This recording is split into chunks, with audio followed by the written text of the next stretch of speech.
Hello, gamers and geeks, and welcome to another D&D session. I'm Anthony, I'm the DM, and I run games of Dungeons & Dragons on the Games and Geekery Discord server from my untidy office. That's what ADHD looks like right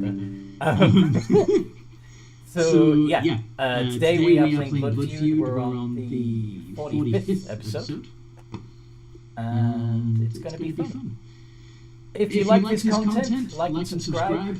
The only way that you're going to get D&D content now that the algorithm has changed on YouTube is if you share this with people. Yeah, the only way other people are going to see it is if you share it. So, please do. And would the players like to introduce their characters? Hi, my name's Zane. I play Rika, the wizard of the group. Mm-hmm. I think I'm pure wizard. You are? Yep, I'm pure wizard. Mm-hmm.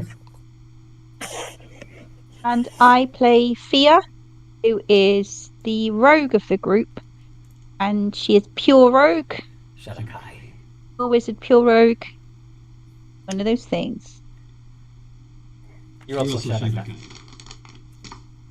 Yes, and she's a phantom rogue. Yes. Shadakai, phantom rogue, best kind. Spooky rogue. In her opinion, in her modest opinion. Of course. Like any of them. Who's next?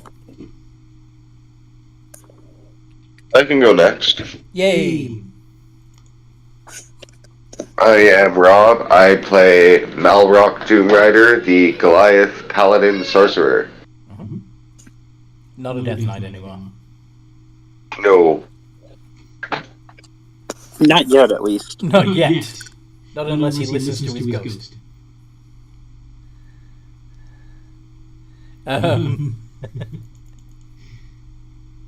Who wants to go next?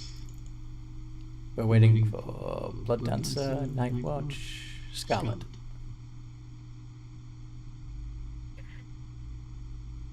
Hello, my name is Nightwatch. I am a Twilight Wolfforged Cloak of Selena Praise the Moon. And I have my sidekick, and her name is Marceline. Mm-hmm.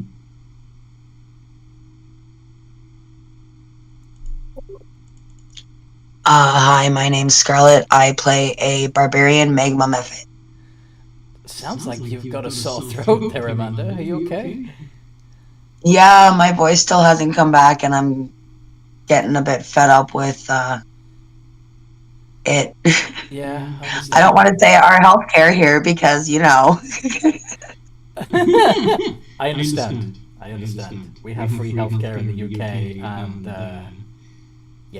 free is good, but it's not always great. It's not always the best because they don't always look at you the way that they should. Because you're not a paying customer. Yeah. Exactly. Yeah. Just another paper, just another number. Anyway.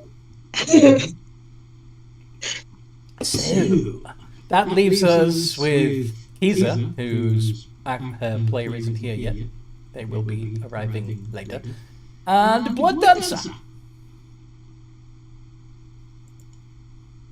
Hello, I play Blood Dancer, the sassy half-orc, warlock, Pact of the Blade, bard. Mm-hmm. He is the sass, he is the Blood Dancer. Mm-hmm. Indeed he is. Wacha! Okay. So...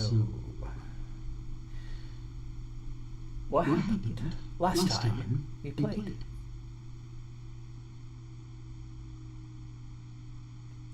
Well, Deanne finally got fed up with, I guess, the goodness of the party. And then wanting the party wanting to like restore Temple of Aelor, so he dipped. While also might be watching us in the background somewhere. The dragon? No, I'm talking about Deanne, but also the dragon is probably around here somewhere. So we went back to the temple. Some of us tried to use mending on the text. Don't know how far we got, but then the orcs of the party decided to, I guess, go outside and fight when Bale decided to show up. And he wanted in on our shenanigans, and we told him no. Because he's one of the archdevils, or was one? Yeah, he's an archdevil. He wants to climb. He wants to gain power and influence, and he thinks that you're his ticket. Yeah, so we turned him down, and then we decide, let's go to, I guess, Port Alwin to get a ship that Rika... Yeah, Rika suggested using... Because you found out that in order to restore the light of Palor, you could go through this big ritual to make your own, but yeah, that's going to take a lot of power that you don't have access to, and probably end up with everybody involved being dead. Or you could find out where the original Light of Palor was and get it back, and you did find out where it was. Found out that it was in Havana, that it's being used as a miniature sun to keep Havana nice, and that's when Rika suggested acquiring a ship, making it a spelljammer vessel, and flying the ship that is capable of interdimensional travel, but just using it purely to fly over the mountains surrounding Havana to see if you can get a peek at this artifact. But for that you need a boat, and that means going to Port Alwin, unless, you know, somebody could build you a boat that doesn't require you going to Port Alwin.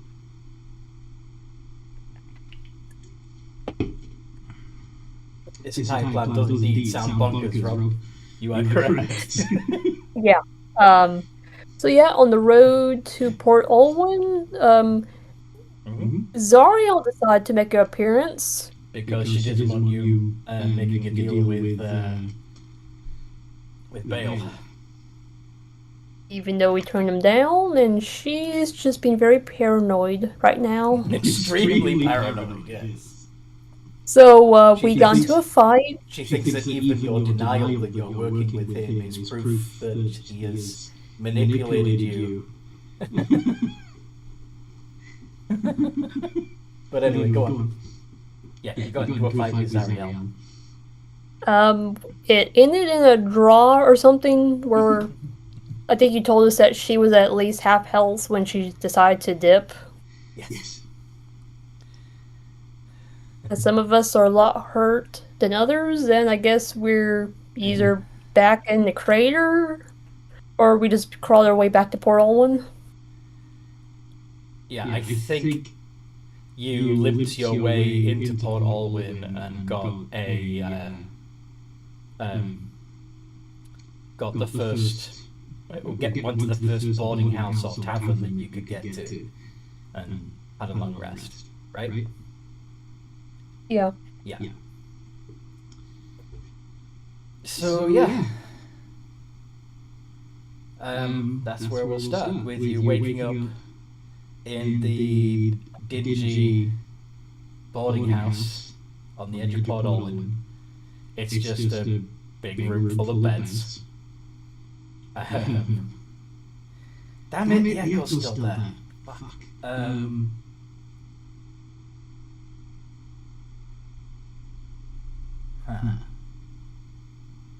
We had a long rest. Yeah, we didn't actually... you had to drop off right before the end of the game, so you didn't hear that bit. How do I fix this fucking echo?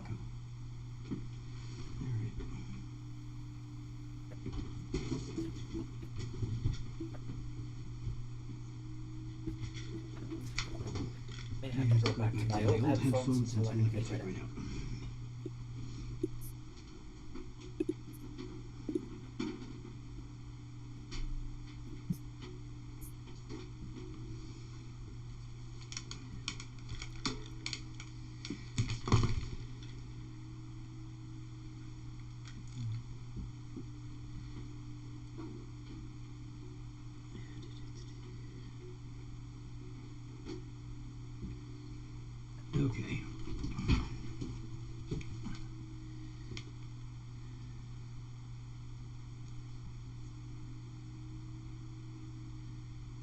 Can you guys hear me? Mm-hmm. Yeah. Okay, good. Yep. And I can hear you, but it's really fucking faint. Oh, man, no. Amanda says, to be fair, we are optics. Yes. Yes, that is true.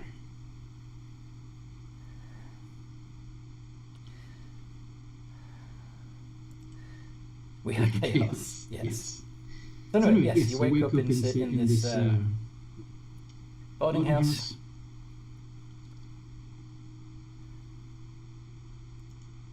What do?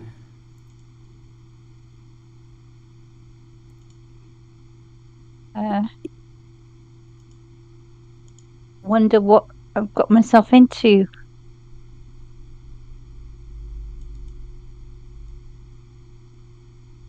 So, yeah, you know, Basically. you remember fighting Zariel. I've been muted, my dumbass. I'm sorry, what? I've been muted, and I've been trying to speak. I'm like, why is no one responding? Because we couldn't hear you. Yeah. So we got two options now, guys. We can try to find a pirate ship and steal from them. Or we can just steal a normal ship off of people. What do we think is the best choice? I think we should go and look at the ships. Mm-hmm. I'll tell you which one I think looks easier to steal. Steal that one. Steal the one that looks the easiest to steal. It also has to be Well, size. A decent one. You know, the one that most matches what we want, plus looks easier to steal than others of the same type. Maybe we should Very steal confident. from the pirates here? Are you saying maybe we should or maybe we shouldn't? We shouldn't steal from... Wait, last checked, isn't this town infested by only pirates? It's fairly well. There are some fishing vessels there too, but yeah, there's a lot of pirates.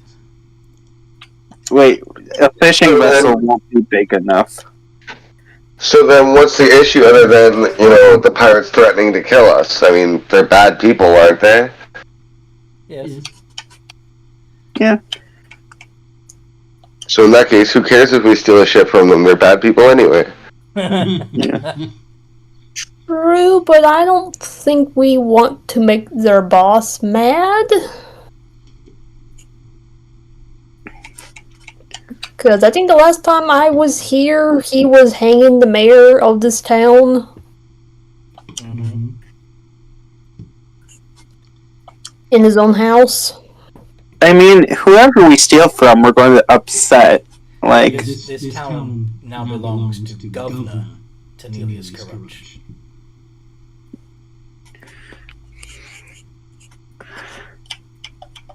yeah, so if we steal any ship from here, he's going to be upset because it's his. Mm-hmm. In theory, all of it's his. Mm-hmm. But, like, it's the only guaranteed spot to... Ariana is still in charge of the corpse eater. She's still... But, yeah. Tenelius has retired from active piracy and become governor. I don't know if that's a good thing or a bad thing. Oh, great. Apparently, even with the old headphones, there's still an echo. Which means...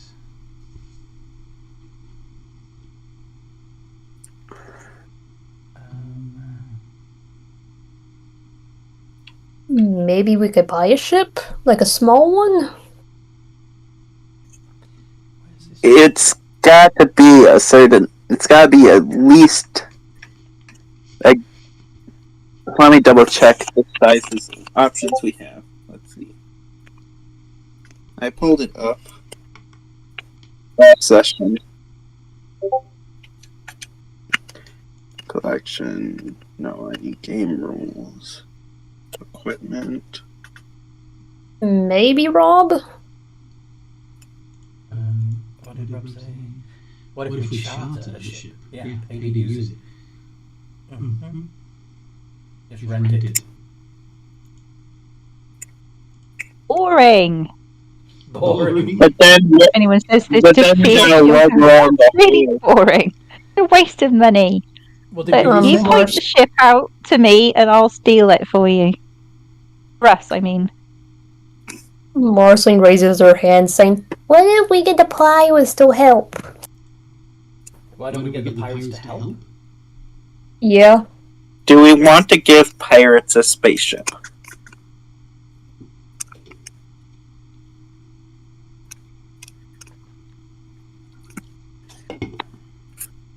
Not just a spaceship. It's a yes ship. It's a space, time, and dimension, relative dimension. Yeah.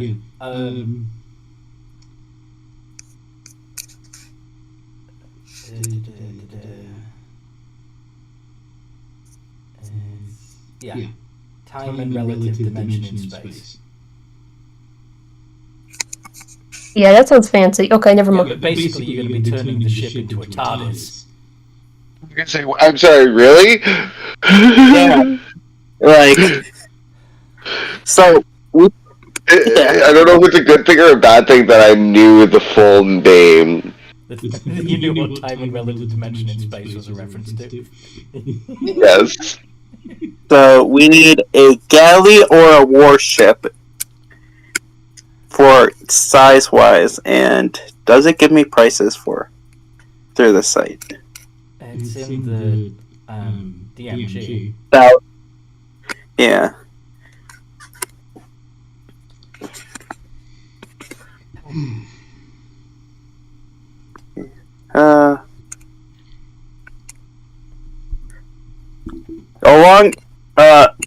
Let's see. You're not telling me the ships. There we go. You're going to tell me the ship. The cheapest one we can get is 25,000 gold. Okay. Do we got that much gold? Oh, and plus, yeah, and can you guys still hear me? yeah. Yes. Yes.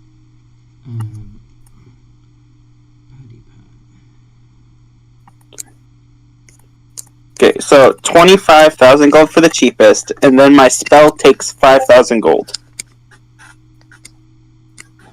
And I have the gold for my spell, but I don't think we have 25,000 gold. No.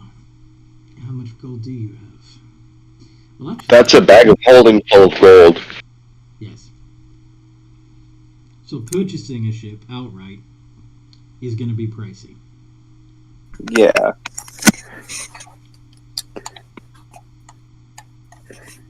And we don't want to give a pirate group a TARDIS.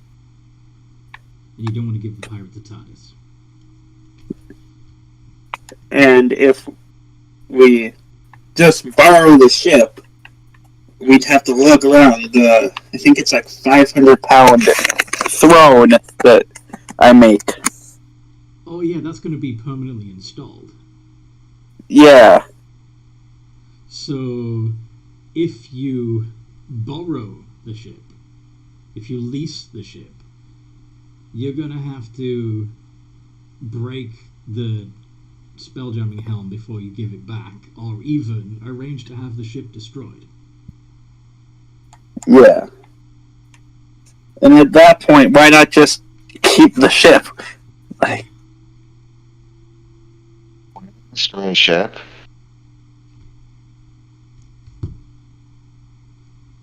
Yay, I fixed the echo. Woohoo! They call it the keel. If you damage that, the boat is done. Yes, if you break the keel. Absolutely. Wait a lot? I'm sorry? Niloid. You Yeah. can always go kill the mind flayers in the cave nearby and take a nautiloid. Do you guys know about? There's some mind flayers that's supposed to be near the Cave of One Mind. I think we didn't fight them, but come across them while we were like going through the cave system. We got our eggs from them, and then we delivered the eggs to another nest. Yes. And we pissed off that nest. So I think they might be pissed off at us as well. Like, we were kind of stupid. We killed a bunch of mind flayers and then didn't take out the mind. Yeah. Yeah, it was a little bit difficult at the time, though. Yeah. So, I mean, if you want to try and check out the sea cave, you can. The advantage of stealing a nautiloid is it's probably already got a spelljamming helm. Yeah. I guess I just realized that I know through my mail courier experience that there's a mind flayers in the cave system near Radaman. Okay.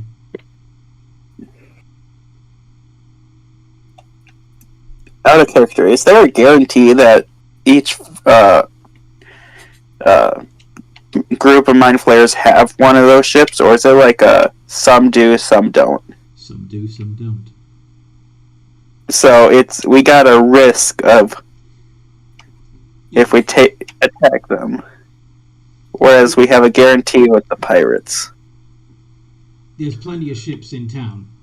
Yeah. Yeah. Nightwatch says we can always go kill the mind flayers in the cave. And okay, you already said that. Yeah. Yeah, I already did. Yeah. Okay. What do y'all think? Like, I don't want to push us going on like a murder spree.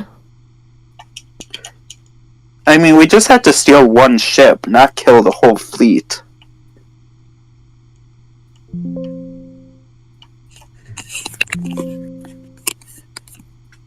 Okay. So, Yeah. so as long as we take out a single crew ship, we should be good. Mm-hmm. So Rob says we can either deal with the mind flayers, find nice pirates and make friends, or find mean pirates and make enemies. Yes. I mean, out of all our enemies, I think pirates would be the nicest to have. Like, do we want to fight something that can be numbered in the thousands? Or do we want to fight something that are just humans with sticks? Do you want to go down to the harbour and actually see what ships are there? Maybe. Well, that's what I was suggesting a while back. I think that's probably a good plan. Yay! Let's go with that. Let's do recon before we just Leroy this. Kiza has woken up hearing the rest of the party in the I was going to say boardroom, which is technically true, but it's not what you think of when you hear the word boardroom. The room full of beds, the boarding house room full of beds.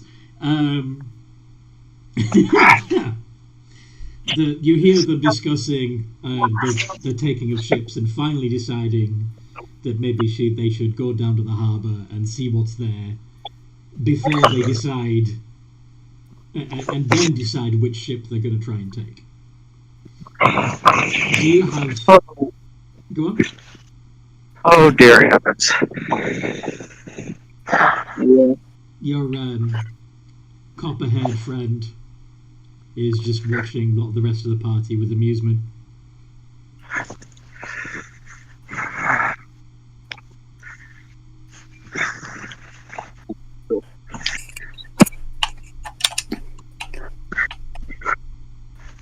Or rather, Night Watch sees Copperhead, friend.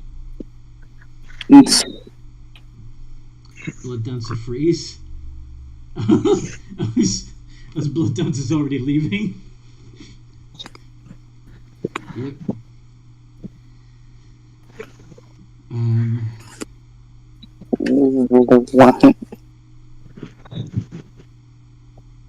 Blood Dancer says, "Why freeze?"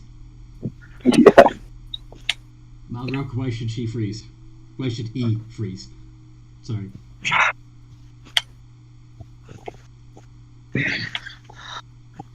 We're all going together, no need to run off alone, says Malrock. Okay. Yeah.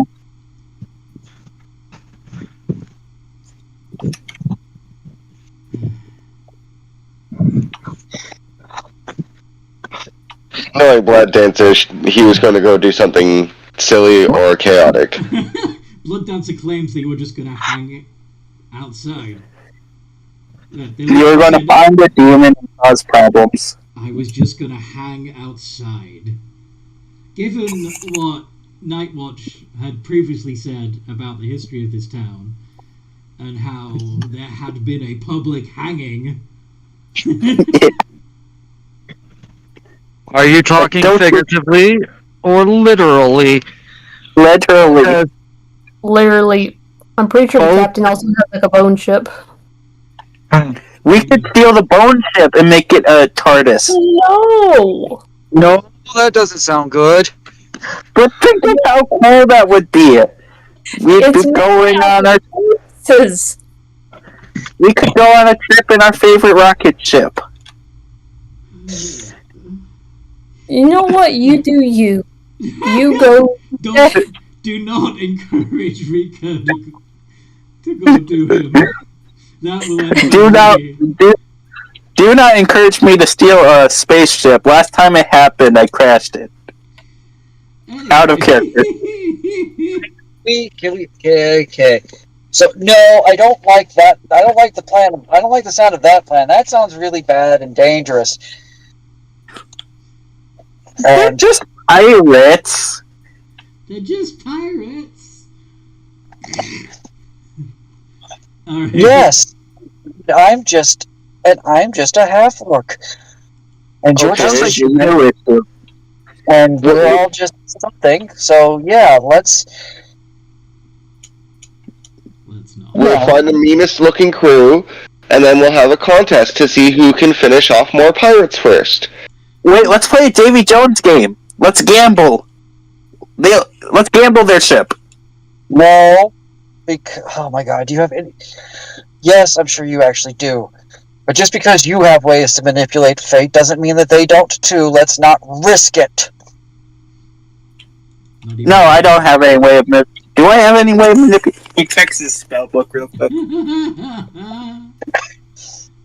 It's like, no, not that spell. Nope, I don't have ways of manipulating fate. Sorry. You know what I'm... Oh my god. Holy hell. Hell cannot be holy.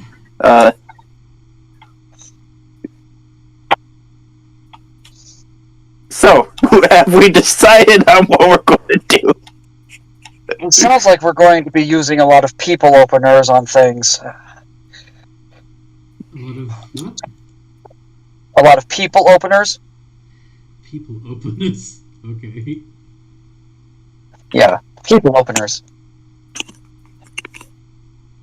Yes. Okay. So, People are are you heading to the harbor? Yeah. Okay. Door is now closed.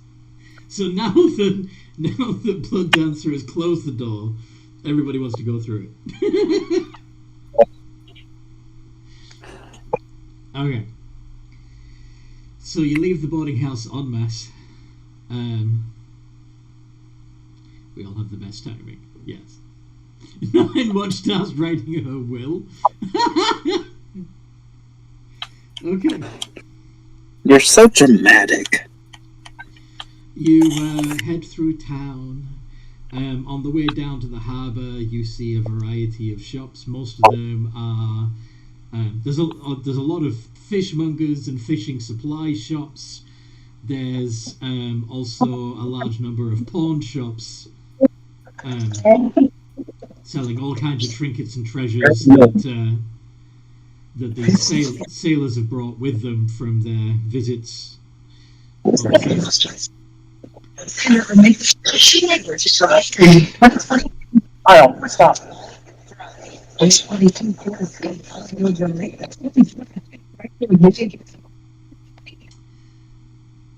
And you also see a familiar magic item shop with an equally familiar tiefling behind the counter.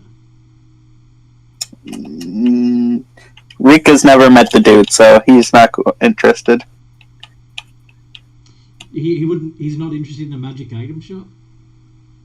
I mean, he's got what he's need, and he doesn't know anything about them, so he doubts they have anything better. Fair. So he's going to assume that whatever he's got is better than whatever's in that shop. Fair. He assumes it's just a casual magic item shop of like the hodgepodge of what adventurers don't want. Yeah, makes sense. Although in this case it could be stuff that's seized from captured ships. But again, it would be whatever the crew themselves don't want. Yeah. Exactly. He's like, it's probably just He is not interested at all because, like, you know, if she wanted something, she would nick it. You can try and steal from that shop if you want. Yeah, she's not interested right now. She's interested in stealing a ship. Mm-hmm. This is true. This is true. I don't need to be any more OP. I'm good right where I am. Uh-huh. In the shop window, there is a model ship.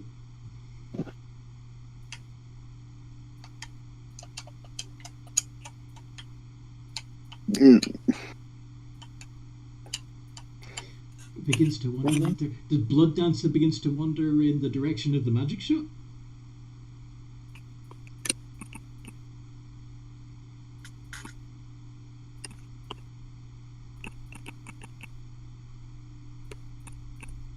Yes. Okay. So Blood Dancer is walking towards the magic item shop. In character magic shop would be good. Out of character just no. Does Malrock know who this shop belongs to?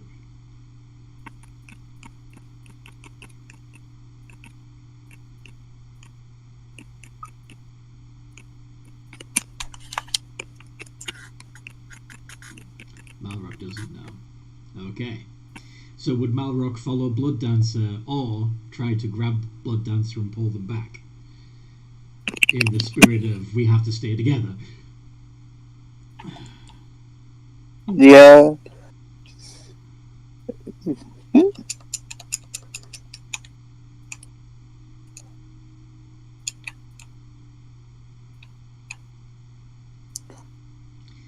I think Rico had a hold of it. I'll grab Blood Dancer only because we need to go check the harbour. Okay. Blood Dancer, do you allow yourself to be grabbed with the explanation of we need to go look at ships? Or do you fight against Malrock's grip?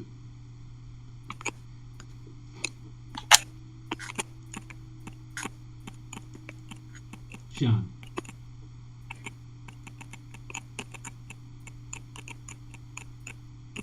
Fine? What does... Sean, are you okay? Yes. So...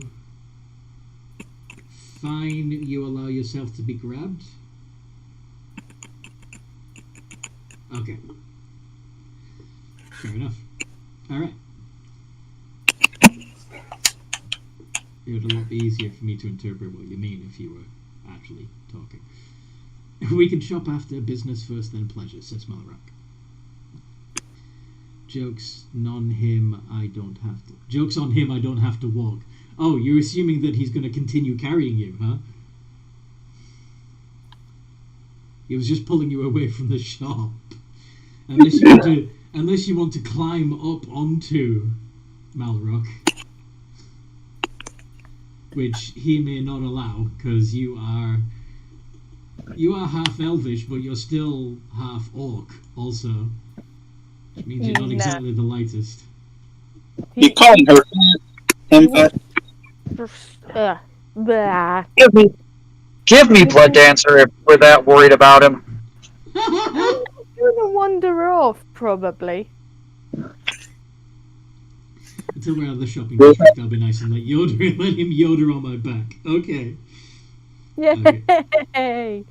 All right. So,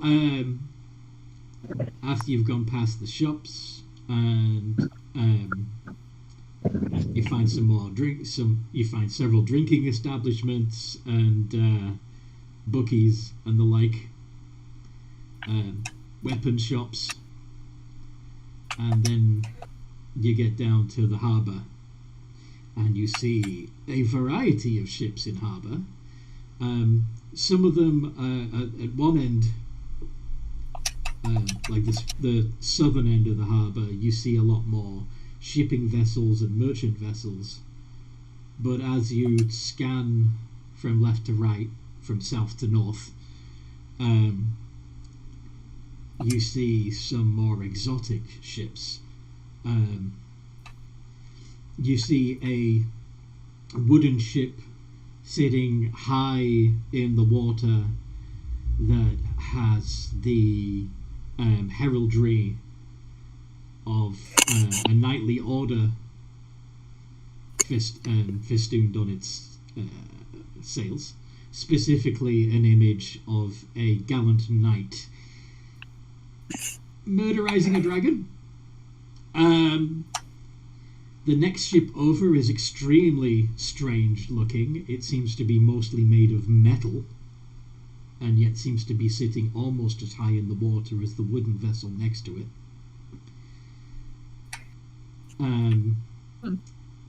Not very loaded. I'm sorry? Not Very loaded. No. And you also, the third vessel that catches your eye amongst the other clearly pirate ships, that several of which look like they've seen better days, masts have been lashed back together, etc. You see a ship that seems to be made entirely out of the bones of its victims.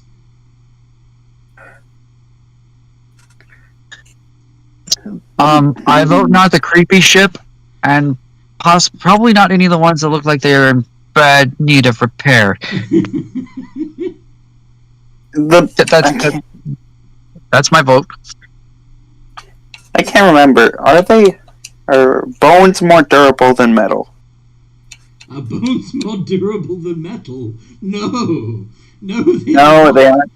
But they're also... I can't remember, because there's some human parts that are more durable, like hair and that. But like, okay. So yeah, I vote the metal ship. You vote the metal ship. Okay. Malrock says, "Oh, I wanted the creepy ship." Your ghost self says, "Finally, something we agree on."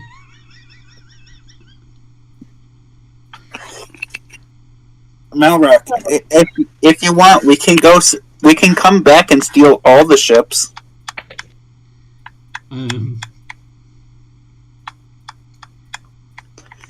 It's one of the dock workers say, "I wouldn't be having that conversation out in public if I were you." Sorry for our ignorance.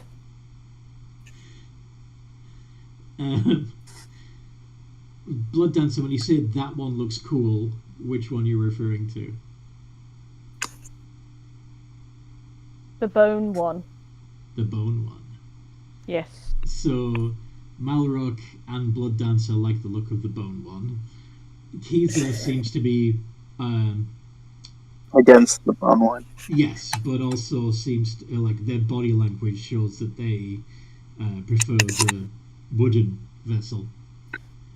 Rika the metal one's most durable. Rika wants the metal one. Why you would need it to be durable is concerning, but okay. We're about to go to a place and about to steal something. I'm sure they're going to fight back. That is a good point. If you're trying to steal a miniature sun, it might be hot. Yeah, actually, the bones don't melt, right? No, or is there some odd aspect that they do? Bones No, bones turn to ash. They burn like kind of like wood, slightly higher temperature, but they would smell disgusting while they were doing it. Indeed. In fact, the word bonfire is derived from bone fire. Okay. But we can't take a wooden one because it would set ablaze. Especially since what are wooden ships usually sealed with? Yeah. I haven't. No, that won't work. Pitch/bitumen is extremely flammable. Yeah. Can we use the spelljammer to plane hop so we go through a plane portal here and then portal back to the other side of the mountains? If you know of just like with any teleportation, you have to have something that resonates with the place you're trying to get to. We have to have yeah. Do you understand what I mean, though? Kind of like the idea for the Minecraft nether travel. Yeah. Yeah, or traveling through the warp in Warhammer 40k. Yes. Yeah. You're trying to. You're trying to, or even traveling through the ethereal. Now that actually would be the way to do it if you wanted to. Yeah. If you shift into the border ethereal, so you can still see the material plane but not interact with it. Yeah. That way you can navigate your way through it effectively enough to get to where you want to go and then pop back into true reality. Yeah. Yes. Is there I know there's different laws of the planes, but can the plane of water have fire on it? For fire to function, it needs heat, fuel, and oxygen. There is no oxygen in the plane of water. Okay. Yeah. Because I'm thinking, there shouldn't be oxygen in the astral plane either, right? Yep, that's right. But small jamming vessels do produce a bubble of atmosphere around themselves. Yeah.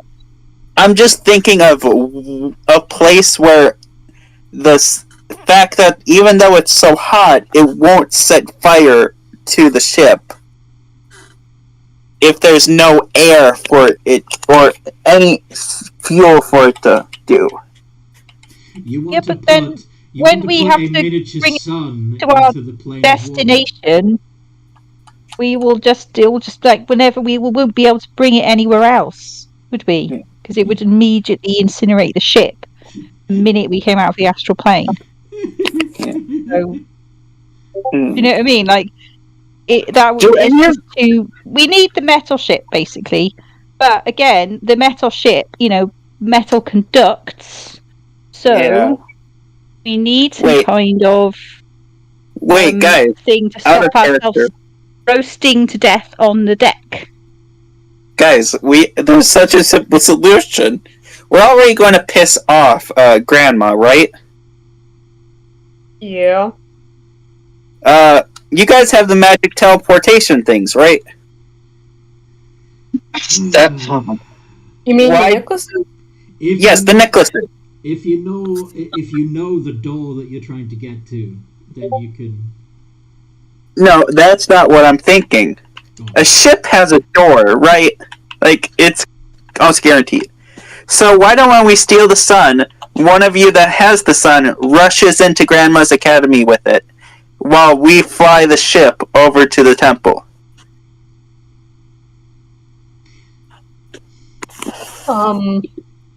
They can't. The only person that we only need one person to fly the ship. Do we know how big this sun is? We've got no fucking How clue. actual No, big you have is no it? idea. All of this is hypothetical. You have no idea what you're going to be dealing with when you get there. Yeah, we're scouting out the place first, but we also need to come up with.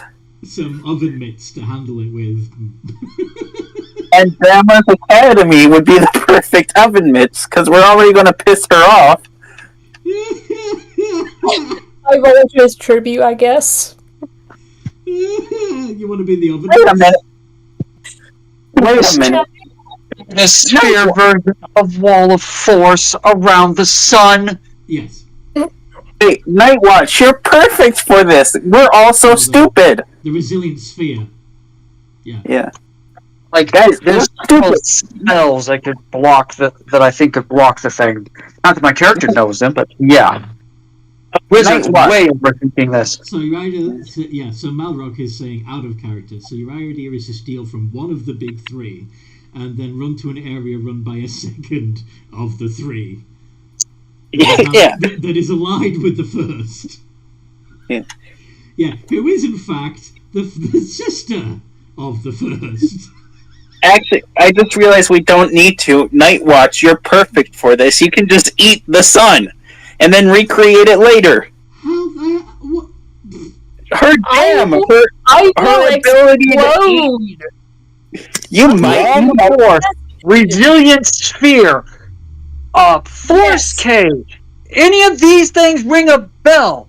These are spells that we could use to put around the sun so that it can be moved. Like, out of character. Stop overthinking this. We are coming up with all the craziest ideas instead of the simplest ones. There's like 3 spells that basically go, here is a bubble that cannot be broken. What is the adventure in that? Okay, question. Do we have that spell, or at least the ability to get it? I can If get not, it. Yeah. I'm going to Braziel. Rita can basically cast whatever wizard spell of a level he can cast, as long as he can pass an Arcana check. So yes, most likely we can get one of the spells. Yes. Yeah. Out of character. Sounds Like, good. I'm sorry, guys, but this is taking way too long. This is a fight that is absolutely pointless in character and out of character, because it's like we're going nowhere fast. So I'm just going to put.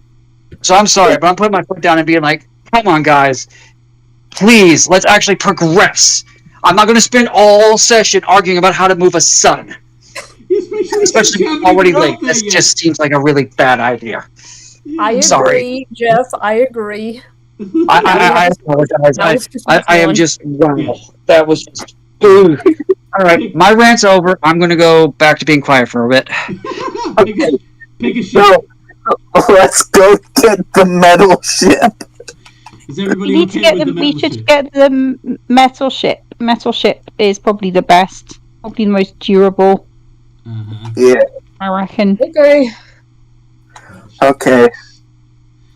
Nice. Okay. So, you go to the metal ship, and Aren't we going to wait until cover of night? Okay. Baldur's Brass walking up to the ship, huh? We can just brass. I mean, I'm sure they have guards no matter what time it is, and they could leave at any moment. yeah, This is true. There's no guarantee that the ship will still be there in the morning. This is absolutely true. Okay. They won't set sail at night. No, Ships don't set sail at night. this is true, but it's daytime at the moment. It's morning at the moment. They have all day to set sail. We should check if they're loading anything on board, and we should sort of get loaded on as, like, stowaways, cargo, and then when they set sail, we should, like, mutiny and chuck all the crew over the side.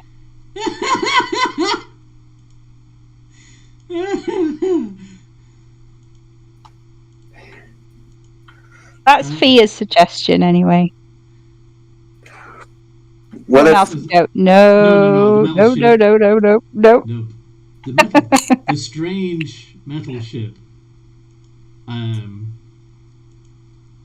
is it's an unusual design. Marine? Sorry? Submarine? Out of character? It's not a submarine. No. We'll be making it into one, but at the moment, no. Okay. Yeah. The crew on board seem to have a variety of magical enhancements. Yeah, it does kind of look like an ironclad. Including delicate non-organic limbs, replacement eyes, and you also see 4 people patrolling the ship dressed all in black, in sleek black outfits, wielding a something that looks like a crossbow but without the bow part. as well as a finely crafted sword.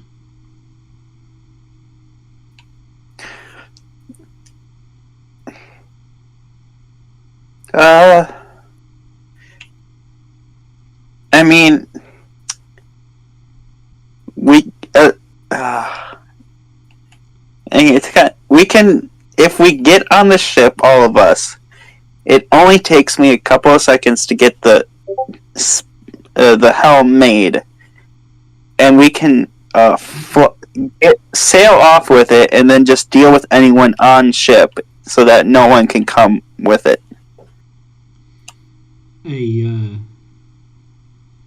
A fellow with goggles that seem to be a part of his face puts down the the crate that he's carrying on his own and says to you, anything I can do for you, fine folk? Would you? Are you looking to? Are you heading to Wakernia? We want to see if we can purchase berths. Can we have a tour of your ship, please? Yes, but as I said, the only place we're going to from here is Wakernia. So it's all right. That's where we want to go, so that's fine. Can we have a look around? Blood Dancer says, "What's Wakina?" Which kind of. And this is why you're not the navigator, Blood Dancer. Sorry about our friend. He's it's very sad. He's lost his memory. He doesn't remember that he's from Wakernia. Can we have a look, please? We need to get back home. You're all from Wakernia. Well. Yeah, I fucked up one of my spells, and it sent us here. Can you? We're not actually from there, but we live there. We're from other places, but we all started out from Wakernia. It's now our home. Roll deception. Look at this. Sir, check. Deception check. I don't think I have. Should. Okay. I've got a good deception. It's plus 11. Yeah, roll it.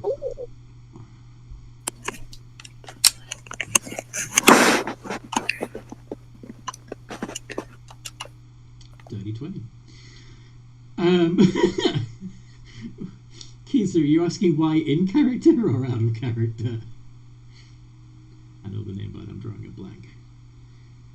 You all seem to have a lack of Wakernian fashion sense, but that's fine. You probably know your way around these ships fairly well, So Yeah, but can you show us where the sleeping quarters are? I want to check them for bed bugs. for bedbugs. Yes. That shouldn't be a problem. Our ships are very, very clean. But Well, I still want to see, because it just takes one person. Just takes one person with one bed bug and suddenly you're overrun. I want to make sure I'm not getting caught out like that again. There's fear. roll persuasion. Persuasion? Yeah. Deception again, surely. No, persuasion. Yeah. Okay. Yeah, I'm aware.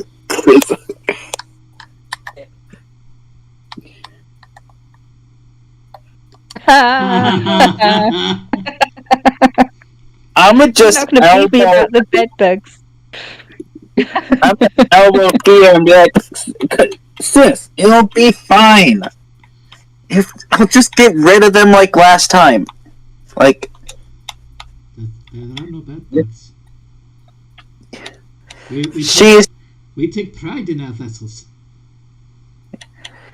She's got Okay, I believe you. Yeah, she's got problems. I'm sorry. You look like you're from Ewar or somewhere similar. It's where my spell landed us, and best clothes options we had. Fair enough. How did you get from Ewar to the mainland? I was testing out some magic. I'm a wizard, you see, and I see. it went astray. Well,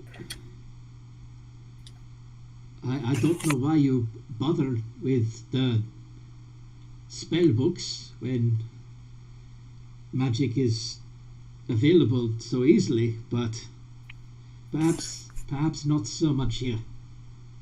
Anyway, I'll get aboard. I will show you where the berths are. That way you can stay out of the way during the trip.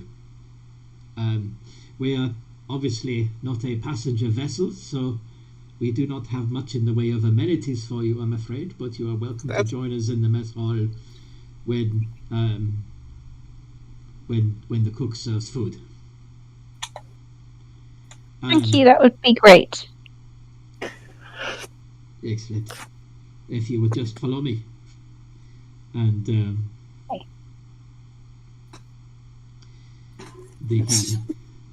what? Something I left out from this. Forbane me. I may need your strength sooner than later. Yes, you head on the. I'm assuming you all head on to the ship. Yeah. Yeah. Well, yeah, I do.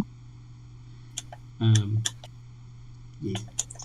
Everyone else does too. Your new friend gives you a tour. You spot about maybe 11 active crewmen, as well as the 4 elite guards.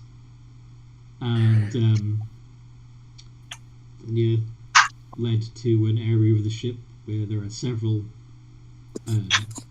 small bedrooms, cabins, each with a couple of cot-style beds and a simple toilet device. Interesting. Well, this is all very nice, thank you. We shall.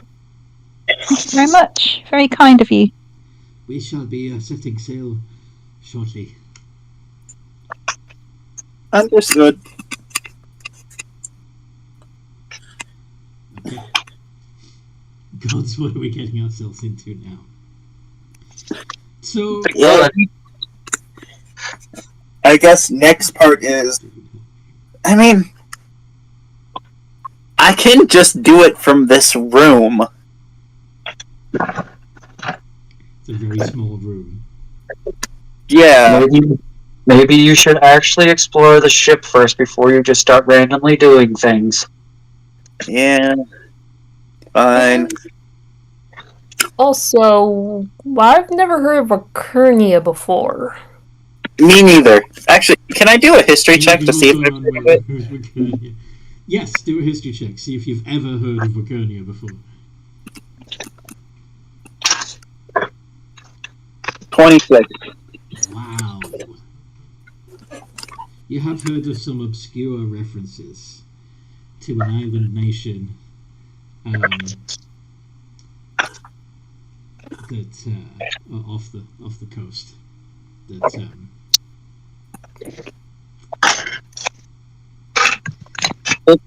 yeah, it's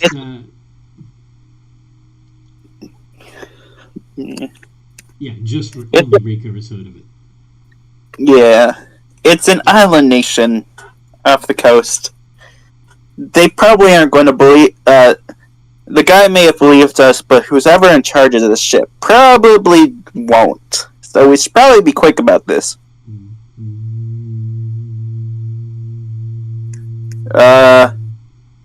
You guys. So, I guess now is. Mind if I go scout out the ship, guys, and find where the best place to put the helm be before they set off and we have to do this while they're moving? Sure. Do you want anyone to come with you? All hands, brace for launch. Yeah. Wait, what? Brace for launch. Hold on to something. They said brace. Suddenly you feel the entire ship move very quickly. And if you're not holding on to something, you've knocked to your feet.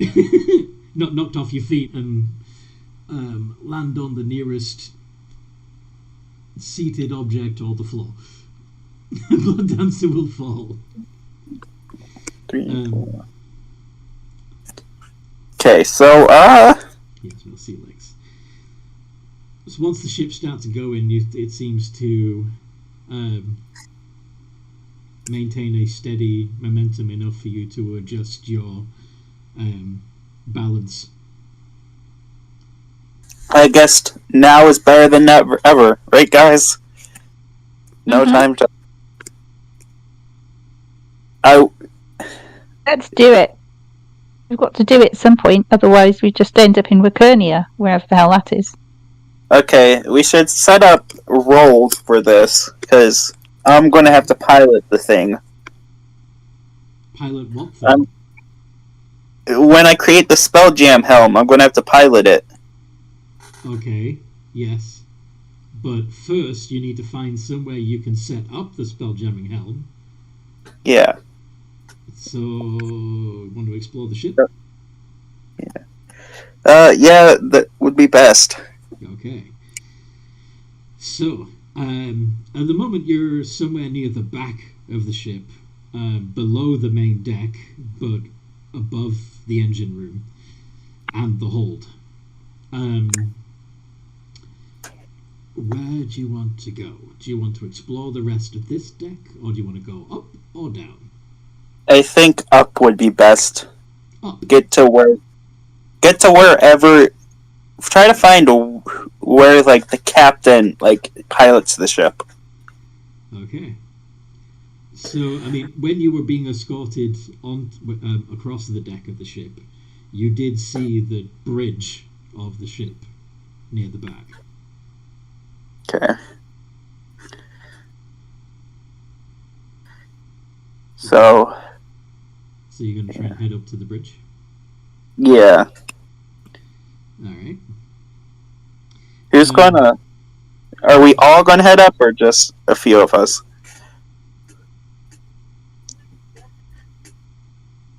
I think just a few, because otherwise it'll be difficult to explain why. Like, a couple of us could have got lost, be wandering around looking for, a snack or something, but all of us moving around together would be more sus.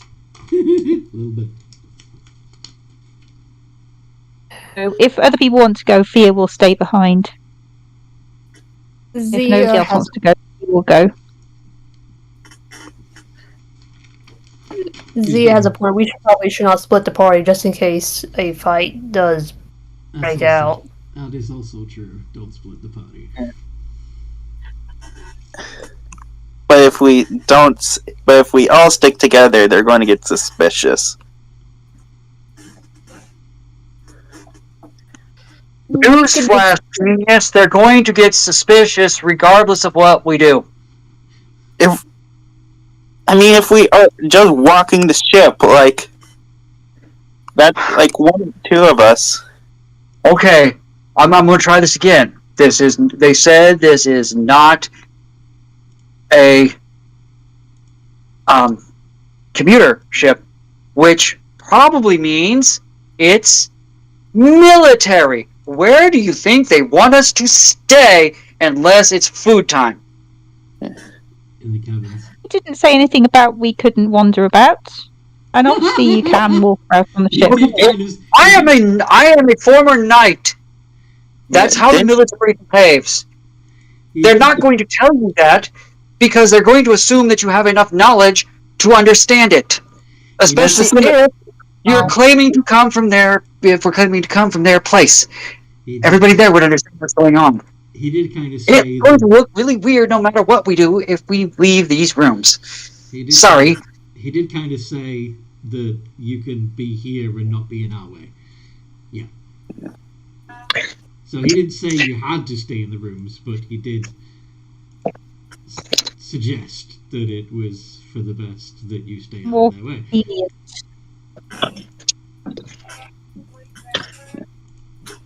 Well, but if we go, what? I'll follow along with whatever everybody else decides because I feel like I'm being a complete jerk today, and I'm not entirely sure why. So I'm going to go back to being muted for a minute. I can't turn us all invisible. So like, either we all go out and we get the attention, and then we have to fight our way through everyone to get there. Or we just send a few to scout out the area. Well, the issue is, the second you put up the Spelljammer helm thing, it's kind of going to be our ship now, and they're going to try and resist us, so it's going to be a fight at that point either way. Exactly, but we don't want to be in a place... Like, we're stuck in a single room. We don't want to have to start fighting before we put the helm up. I think that's the whole point, isn't it? Assuming while you're having this discussion while walking up the stairwell to the bridge. I don't think we've left yet. No, we were in our room. I think we were in our room. Oh, yeah, I don't even think we're arguing about it. So much for I don't even think we've decided to leave the rooms yet. Malrock says, "Fuck it, let's go take the bridge." Fine. You guys... I'll get the Spelljammer set up. You guys fight. I'm gonna cast invisibility on myself. You cheat. Okay. And I'm gonna start making my way up. Because... Alright. So, you get up to the bridge. The door to the bridge itself, of course, is closed. Yeah. But you can see from there's a gantry going around the bridge that allows you to see A, how fast you are jetting across the water, and B, that there is a landmass on the horizon that you are moving towards. That was quick. Oh yeah. Yeah. How fast we're going. So, now or never, guys. Yep. Also, Now. Also, I have the invisibility up just so while everyone's fighting, I'm not being attacked while I get this set up. Like, Okay. To answer Rob, like, the thing about why don't you just stay with us? Yeah, it's so that I don't get attacked setting this thing up. Well, you are moving with the party. You're just invisible. Yes. Yeah. Yes. So you're not really. Yeah. Anyway, who's gonna knock / kick in the door? A paladin, probably, seeing as Paladin he or barbarian, I would have wanted thought. or the barbarian. Yeah. Do these guys have the Jolly Roger of the pirate crew? No. No? Okay. They do not. Okay. They do not appear to be a pirate vessel. Okay. You don't know what Fuck, and we don't want it. We said we wanted to take from. Oh well, too late. I think Blood Dancer's going to sit the fight out. If things go wrong, we will need someone to take things down. Okay. These guys seem innocent. Oh, no killing. Alright. So, does Scarlet want to knock? / kick the door down. It's metal, so I don't think you're going to burn the place down, Amanda. It'll be fine.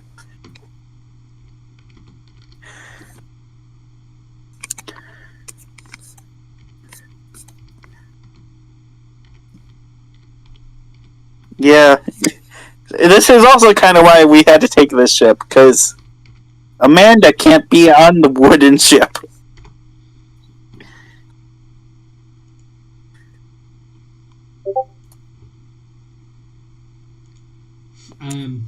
You want to use fire breath on the door? Let's give it a try. You never know. Can I do heat metal?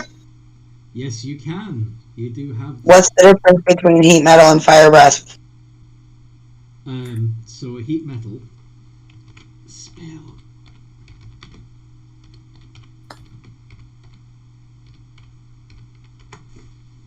It stays up as long as you can concentrate and does 2d8 fire damage to the metal object every 6 seconds. Providing you continue concentrating and use your bonus action for it every turn. Yeah, I'll do that. Okay.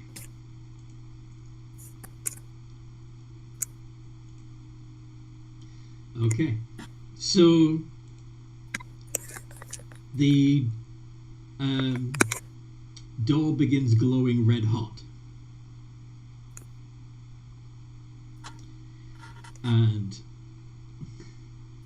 Scarlet is going to continue focusing on that each turn until you can see the door begin to glow more of an orange and then a yellow, and it's beginning to look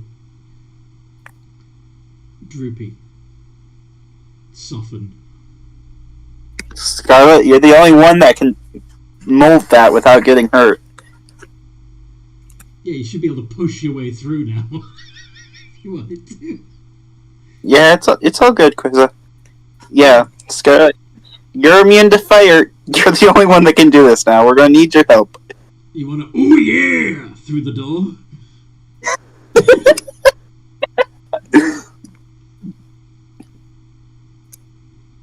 Yes. I'm just gonna go right through it. Okay. Make an athletics check, just for the fun. How well do you do this? Yes. D20 plus 10.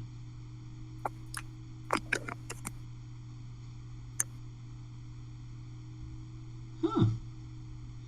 Okay, so you charge it expecting to just fly right through it, but it's still got some resistance to it. So you end up having to push your way through it. But yeah, you're immune to the heat anyway, so you barge your way. Yeah, you. Trying to think of an analogy. Plow. Ram.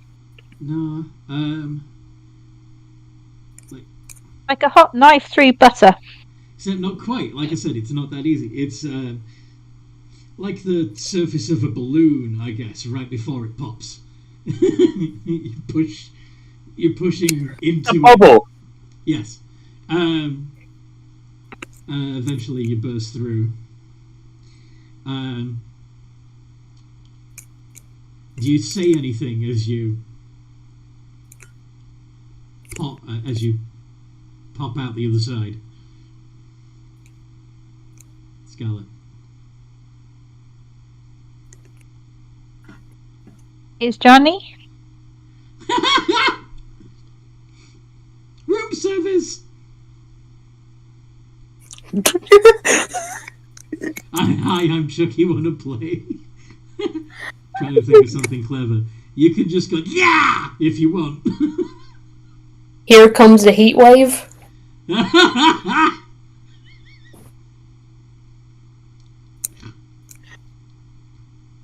Flame on, like. You could just. I'm gonna literally barge in and go, trying to think of something clever. I'm here. Yes. I was just gonna say you could literally just scream something clever. Right. Intimidation to see if they think. They too. Start singing heat at the moment.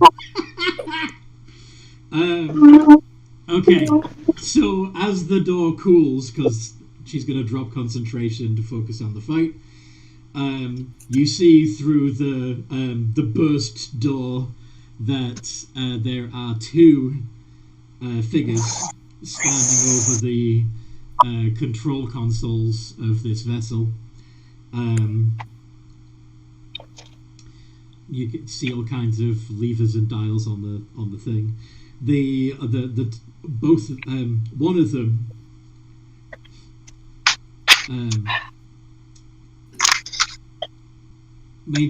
remains by their console and presses a button and says, "Attention! The bridge has been breached! Intruder alert!" While the other turns round and draws a strange-looking pistol and a sword. So, Roll initiative. roll initiative. Oh, we were about to be in a world of hurt. We'll be fine. Fuck, that's low initiative. You do realize that is a laser pistol, right? Yeah. Hey, Out of character. You don't know that in character. Yes, I know that we don't know that in character, but my character doesn't like the idea of anything gun related because they're still even a flintlock is extreme technology to. Yeah. we'll just. Hey, do you remember what happened last time I got an airship with a bunch of crew members? I'm sure. You called me a dumbass for it. Because you crashed it. After I got everyone off of the ship. Character Anthony, is this Amberjack? No. If you're not on the corpse eater, you're on the Wakernian vessel. Okay, yeah, I was thinking like metal ship because that was like what her ship was. Oh no, this is just a Wakernian freighter, basically. Okay, I'll just put her sheet up. Okay. Yeah, no worries. I thought you might need it too. Yeah. Yeah, as long as we didn't my sheet for this, we're all good. Yeah. because that's a god tier. Okay. So where are we? Looks like Malrock is going first. 24. They're probably not going to get involved in the fight, but just in case, let's see what the regular crew would.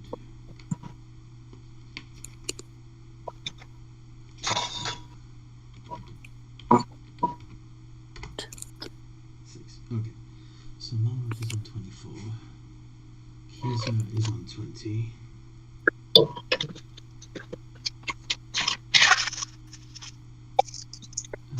The next highest appears to be Fear. Oh, we should probably. 17. Yeah. Probably also should do. Fianis. D24.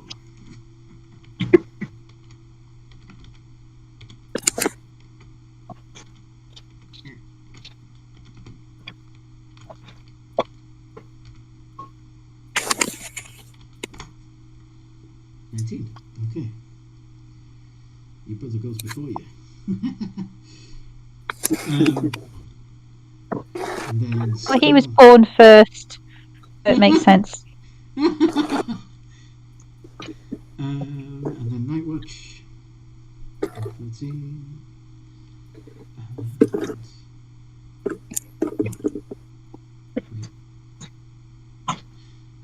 Is the second roll for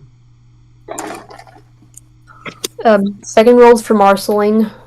First one's for Amberjack. For Nightwatch. Sorry. Nightwatch. So Nightwatch is at 11, not 13. Marcy's on 13. And then the captains. Mind if I use it? Yes, you mind? Yes, I can use it. What? Sorry. I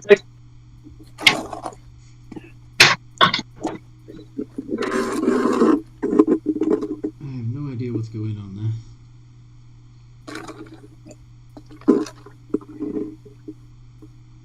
Oops, okay. And then Rika on 5, and finally Blood Dancer on 3. So Malrock.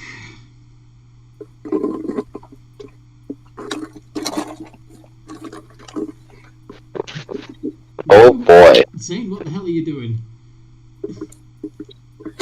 Oh, am I sorry? Malrock, what are you up to? I guess I will attack the nearest guy that's coming to attack us. Alright. The guy that turned around and drew his sword. Alright. Go for it. That is a noisy drink, Zane.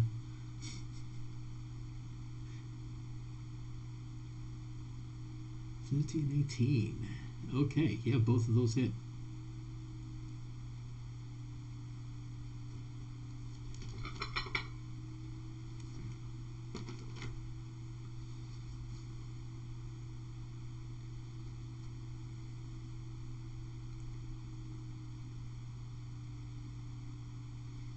And I will activate a Spirit Shroud for radiant damage.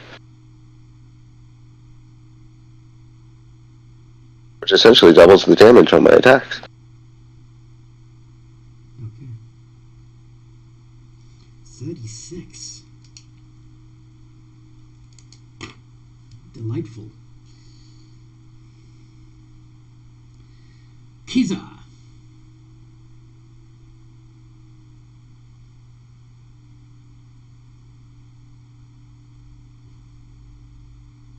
Kiza.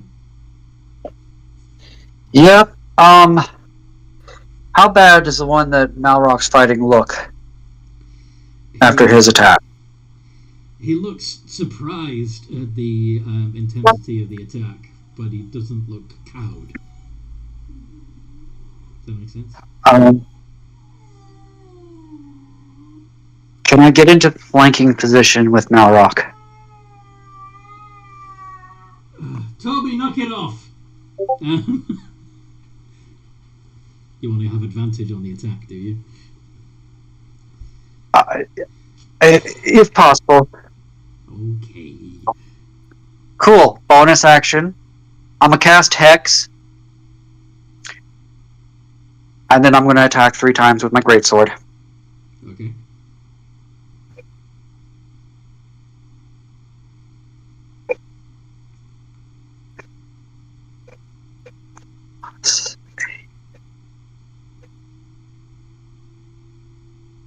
That's not right. Oh, No. You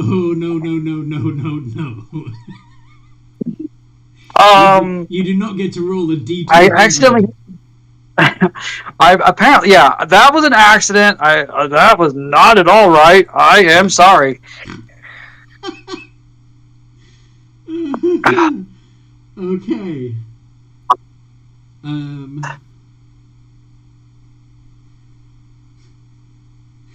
Okay, one.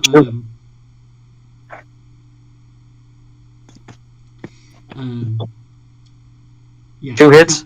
The captain knocks aside one of the attacks, but the other 2 get through. Okay, so Despite his attempts to keep up with you and parry.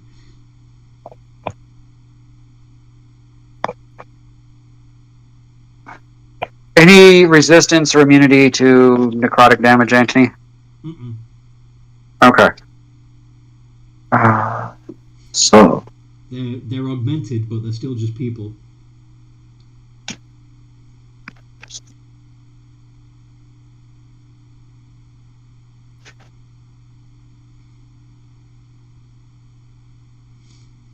What race are they primarily?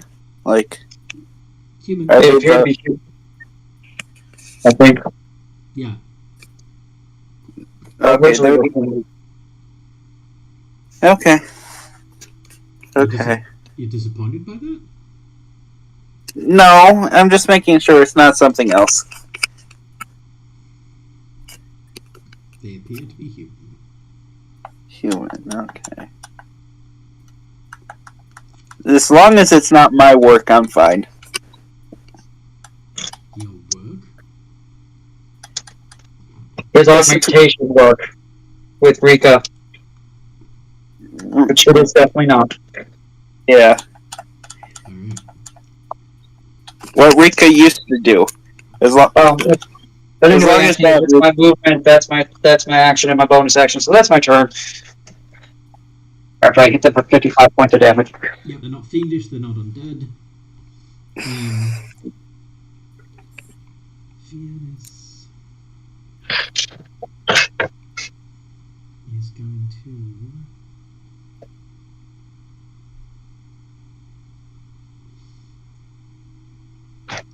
attempt to polymorph the other dude, the one that's still at the console.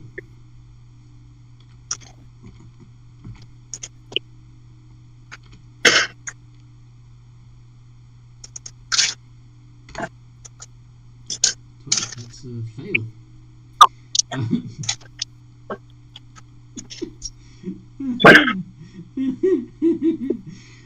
Fianna's manages to turn the other captain into a seagull. Hey. That's funny. Does he fly away to the window? Not yet. It's not his turn yet. Fia. Okay. But yeah, he immediately goes How for... did he manage? Sorry? How did he manage it then? How did he do that? He just did the spell. Yeah, he just... Can't see it on the thing. On Fiannis? Oh, he just cast polymorph. Yeah. He just cast polymorph, yeah. Which is a wisdom save. Captain's a seagull now. Yes, the co-captain is now a seagull. They went from, shouting over the comm system for all hands to come and defend the bridge to just going.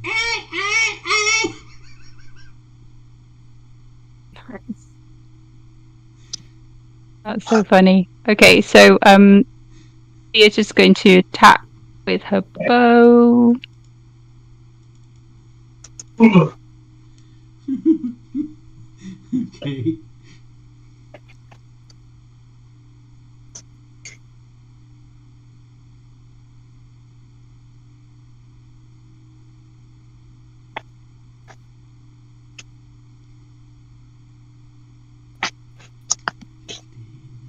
The 15 hit? Does not. Damn it. Let me just check bonus actions. I kind of assumed the hex would be the strength. It's the only thing that makes sense.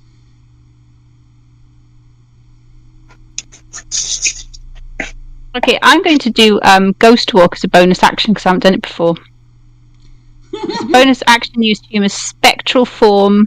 Gives you a flying speed of 10 You have a foot. flying speed. Yep. And attack rolls have a disadvantage. Yeah, because you're all spooky Yeah. and shit. Yeah. You can move through Okay, so objects, I'm going to. Yeah, but if you stay in an object at the end of your turn, you take damage. Yeah. Okay, it lasts for 10 minutes. So she's going to float outside Float outside the bridge. room. Okay. Yes. Through the front windows or back out the way you came in? Just through a random wall, whichever's the closest. Could be a broom cupboard. She doesn't really care.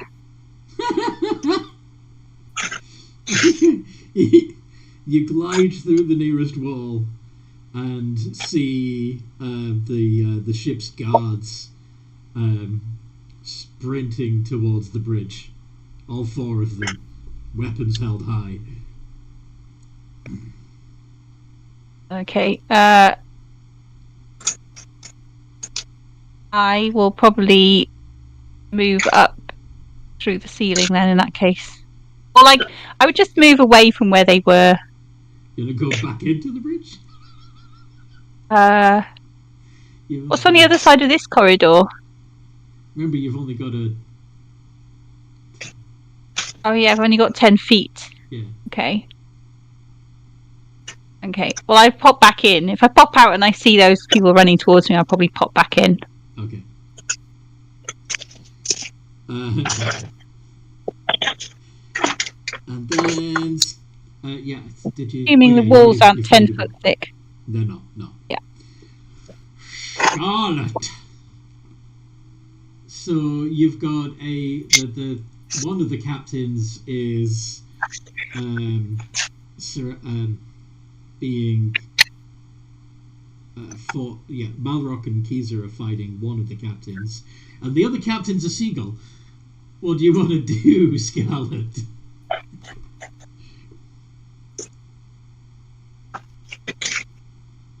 If I saw Scarlet looking around for enemies, I would I would shout, "Hey, there's some guys outside just running up." So yeah, Scarlet, do you want to go and meet the approaching enemy, or help take down the captains? You're muted at the moment.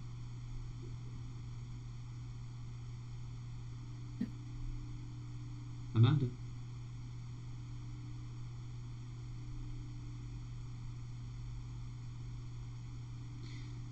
Oops. Okay. Hard choice. That's what she said. So it's taking down the captains, or what's the other one? So there are. You've been informed by Thea that they're the guards, who is spooky at the moment, by the way. Thea's all kind of spectral. That there are the ship guards are approaching. Do you want to meet them at the door and try to take them out, or do you want to help Malrock and Keezer finish off the captains?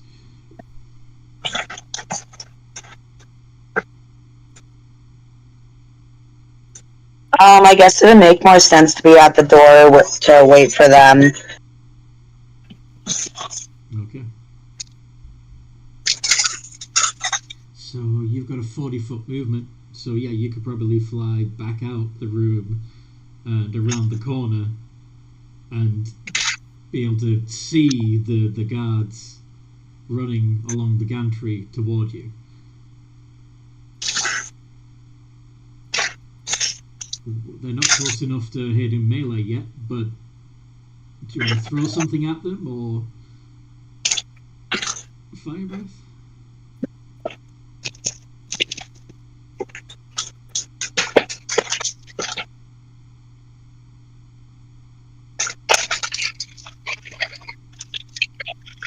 Yeah, where am I at? If I use my fire breath, will anything catch on fire? No, you're in a metal corridor. Okay, then I'll go ahead with my fire breath. Sweet. So.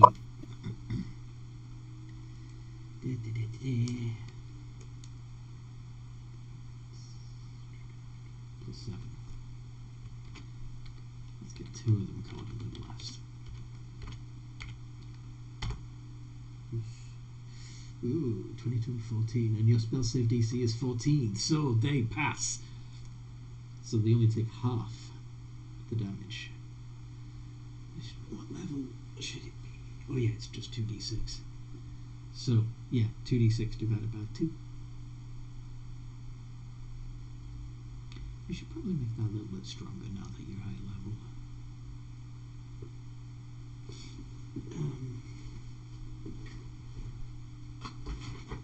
What am I rolling for damage today?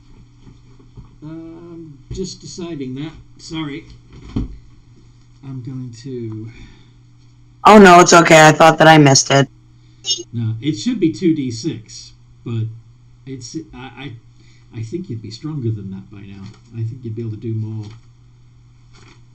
at level 13 than just 2d6. So I am going to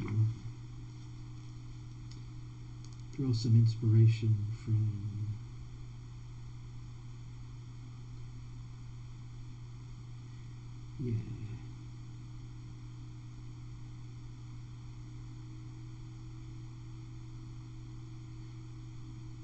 let's make it 5d6.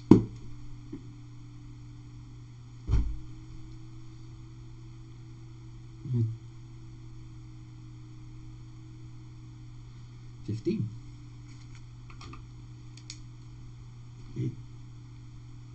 The cantrip rules is a good idea. I thought you were going to the Dragonborn rules. I was looking at the Dragonborn rules, but it's a similar progression. And then Marcia. Unless Scarlet wants to also throw a javelin or something. Or even fire her short bow.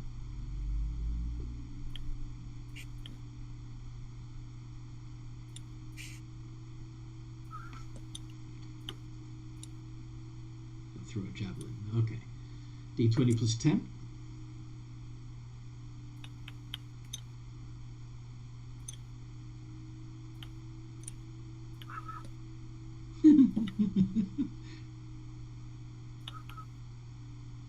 I forgot that you had the Belt of Dwarvenkind as well. Did you actually attune to that?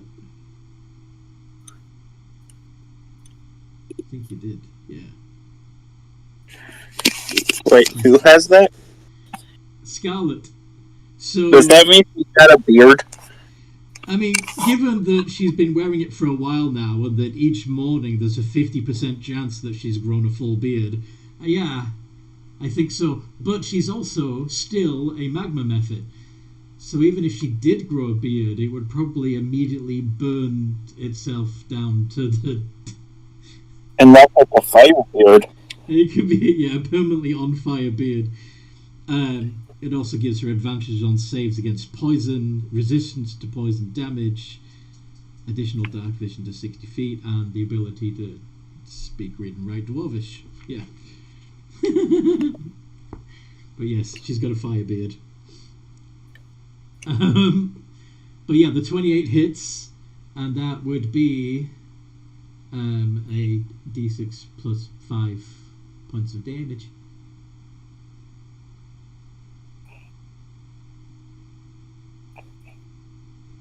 Nice, max damage.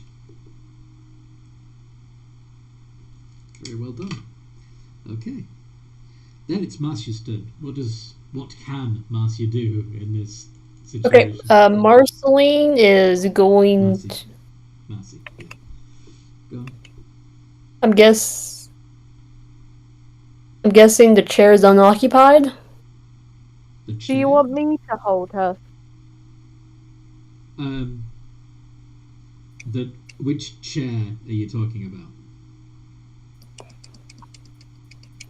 The pilot's chair? Yeah, they were kind of both captains were stood. There may be some sort of like perching chair behind them, but they weren't really using them. It's not like they've got a Enterprise style captain's chair or anything on the Okay. Okay, Marceline, she will use her bonus action to cast her archery form. Okay. And I guess like same bonus action will shoot the sword wielding guy. Alright. Shoot him. She can blast him. Blast him. Blast him. Okay, plus 2.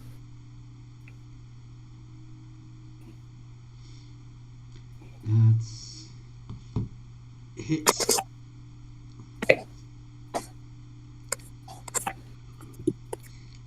One point of damage. Oh dear. And with her normal action, she will take out her Starry Blankie and then like use like a charge to do guiding bolt. Nice. Roll the hit.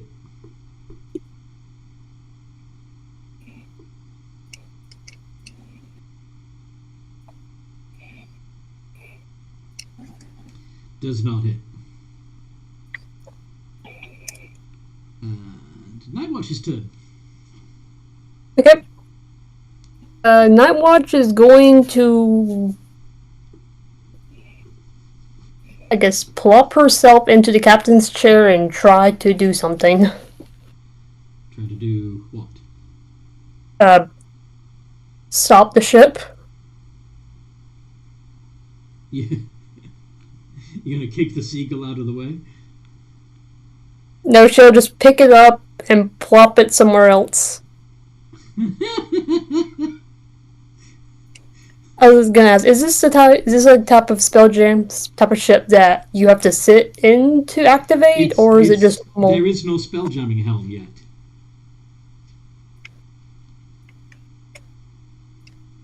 Rika hasn't built it. Yeah, it's a normal ship. They're just taking over the bridge so that they can build one. Okay. Yeah, and Nightwatch probably doesn't know how to stop the ship, so... I mean, if you want to, you can make an Arcana check to see if you can understand the controls. She has like a +0, so I think I'll just do a spell. What spell are you gonna do? She'll cast Moonbeam at the end of the hallway. Okay. So like kind of right in front of where Scarlet is. So if anybody comes at Scarlet, they have to step through the moonbeam to do it? Yep. Okay, but Scarlet is out of sight at the moment. She's round the corner from where you are. You could put it in the doorway. That way if anyone gets past Scarlet, but yeah. Sure, I'll do that. You can do that? Okay.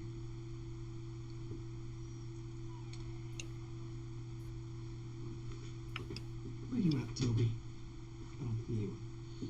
Hi, buddy. Okay.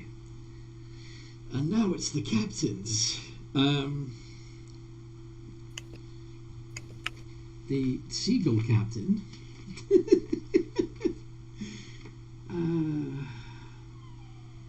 Oh, shush, Toby. Let's have him. Yes, Captain Gull. He's going to try and attack Nightwatch. Does a 9 hit? No. Of course it doesn't. The other captain, however. I am sorry for what we are doing. This is not my idea. You agreed to it, though. No, I didn't. I just follow you guys along.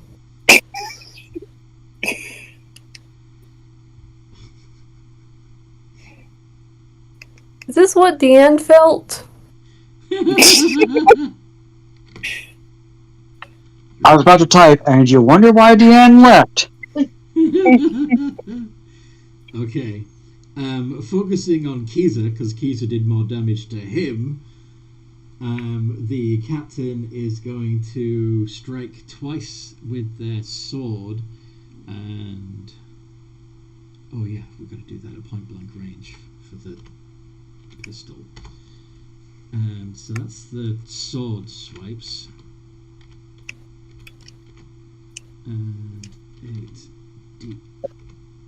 Yes. 24. Which one of us is he hitting? You, Kiza. Joy. Well,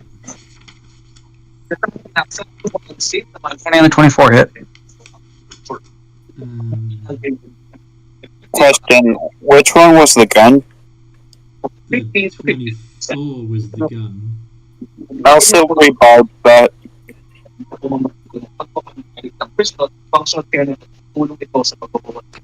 Queeza, you're really breaking up. Yeah, I don't know what's going on. There we go. Yeah, but I'm gonna make them re-roll that. Spell, won't you lose invisibility? I'm aware, but I'm gonna lose invisibility if I cast Create Spell Jam. So, like, Okay. and it didn't matter. But I'm gonna give Fia the advantage because rogues use it the best.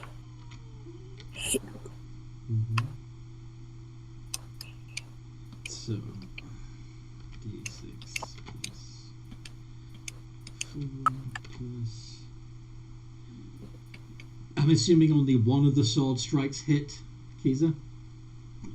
Yes, only the 20.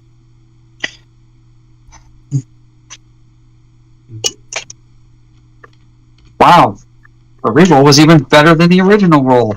Yes, you've improved the laser pistol shot. Awesome. I mean, you still took the lowest, but like, yeah, I didn't do what I hoped. 31 points of slashing, poison, and radiant damage. Okay, I still have... I'm still okay. Okay. Yeah. And then the guards. So the guards, actually, because of the width of the corridor, only 2 of them could get into melee with Scarlet. So Scarlet's causing a bottleneck at the moment, which is good.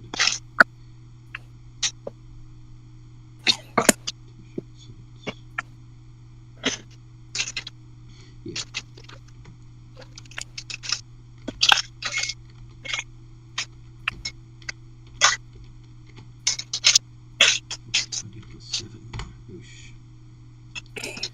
Ooh.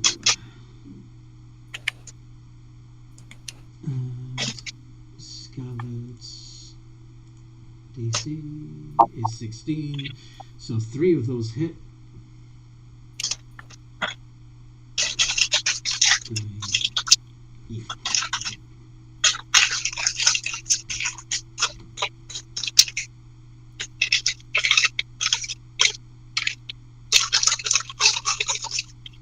No idea what's going on Keys's microphone there. But 96.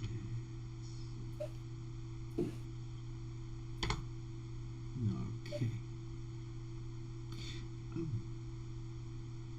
Hold on a sec.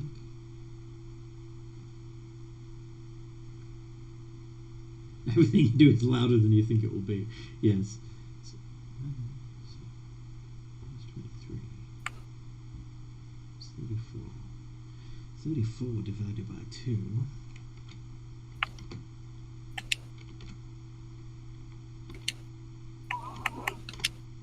Okay. So that's actually 40 points of damage to Scarlet.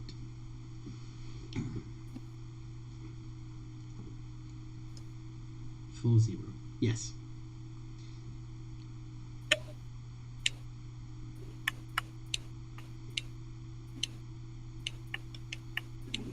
And then the meanies, yes. The crew at the moment are doing crew stuff. Rika. Hi. Hi. You're going to start building your throne. It only takes a single action. Really? But do I really...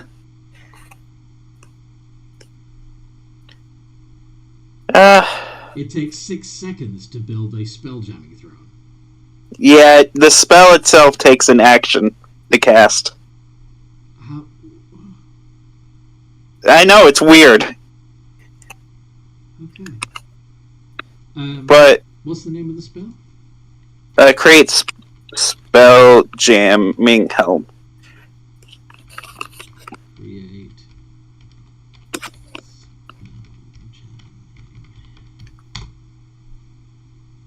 Spelljamming helm. Yeah, 1 action touch. Crystal rod worth the 5,000 gold pieces. Golden rod used in the casting, you touch a large or smaller chair that is unoccupied. The rod disappears, the chair is transformed into spelljamming helm. Since the only chairs in the room are sort of 2 bar stool type perching chairs. Yeah.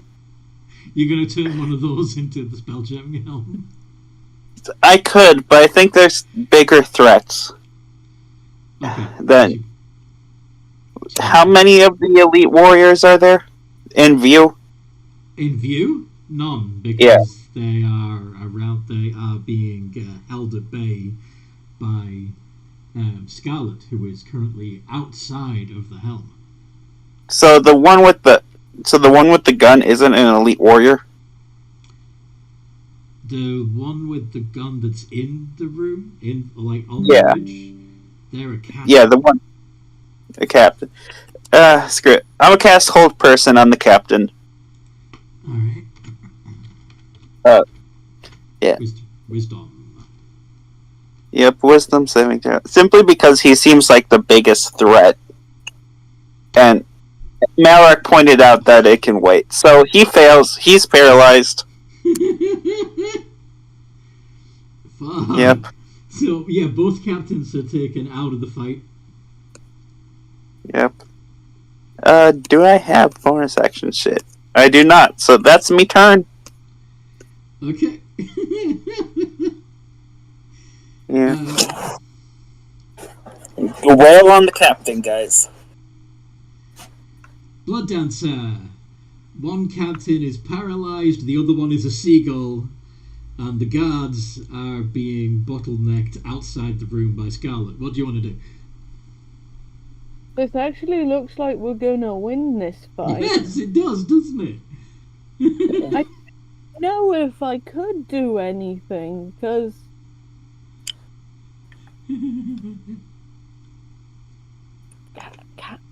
I have evil plots for the seagull captain later on if the party would allow it. What's she gonna do?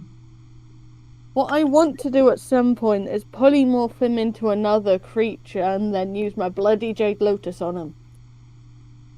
It's not going to be it. Yeah, you could grab the microphone and tell everybody that, tell the guards to stand down or something. If you can, Right. but I will have you make a performance roll to imitate the captain's voice. Okay. I will do that.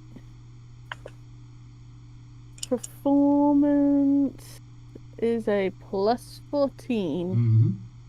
Time to put that training to use.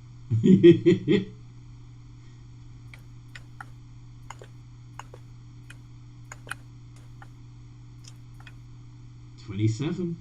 Yeah. Sounds pretty convincing to me. Yeah. Can I also pick up the seagull captain? You want to try and pick him up? Yeah.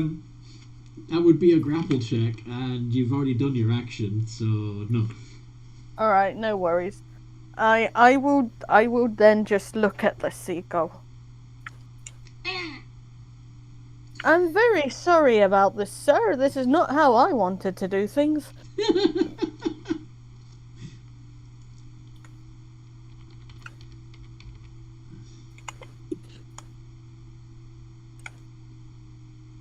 Damn, Yes, we you both have- thought of it at the same time. Yes. Yes, sir. You have every right to be pissed off right now. Angry seagull. He's only going to be in that form for an hour, by the way. And unless I get a chance to do my evil thing, which I'm not sure if I'm gonna do. What would you polymorph him into? I don't know. I need to think. Okay, Malrock. Maybe, guys, try not to kill the other guy. Shut up, seagull, or I'll kick you as hard as I can and see if we can't get you off the ship. That would be interesting, because if you were to throw the seagull off the ship, it could just fly. But if you drop kick the seagull off the ship, then it would lose its remaining hit points, turn back into the captain just long enough to plunge into the water. Just in time to plunge into the water, yeah. Don't tempt me now.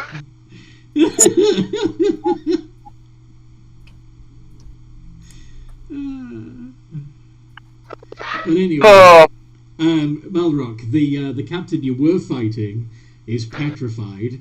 His fancy pistol and sword still, locked into his petrified hands.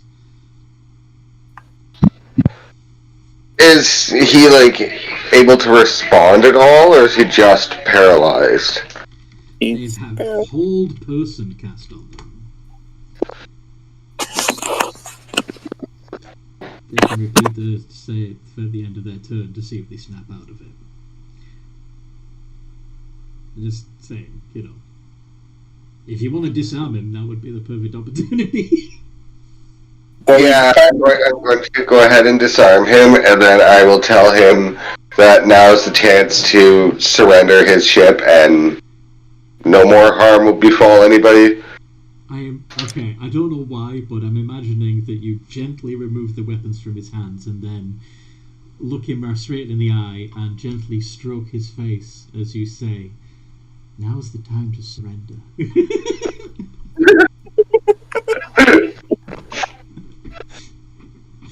Be quite so gentle about it, but yeah, basically.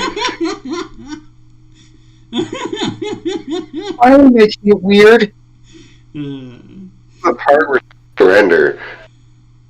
Yes, this is the part where you surrender. Kiza, what do you do?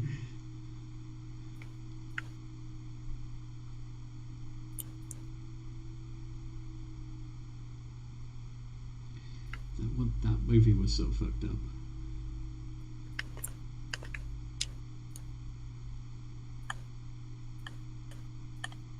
Ethan? Jeffro? Yeah, my turn. Yes. What you doing? The paralyzed captain has been disarmed. Yeah. The other captain is a seagull, and the guards have I'm been not told... I'm not an evil ass, so I'm not going to just backstab him with a great sword. You could stab him right through his back. Go on. I think it's going to be easy, but is there any way I could circle around to try to get closer to Scarlet to lend her support with the ship guard? What's your movement? 30. Yeah, you can be about 10 feet behind her and see that she's Okay. He has to make a save on the moonbeam. Oh shit, yeah, you'll be going through moonbeam. That's a concentration. Sorry, a con save, a constitution save. Yeah, I know. So The save is a 19.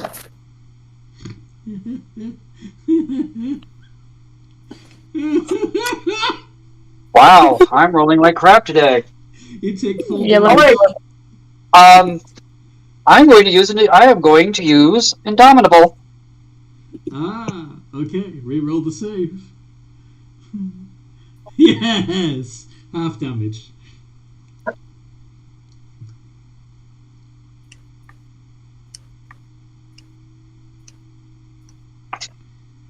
Okay, so that would be 13. Yeah. All right. I will then double checking my stuff. I don't think I have them equipped, but I should have them.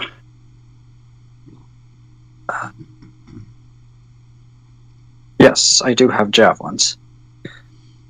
Okay. So I'm gonna launch some javelins at one of the guards on the other side of Scarlet. Okay. You gonna aim for the second rank or? Sure, why not?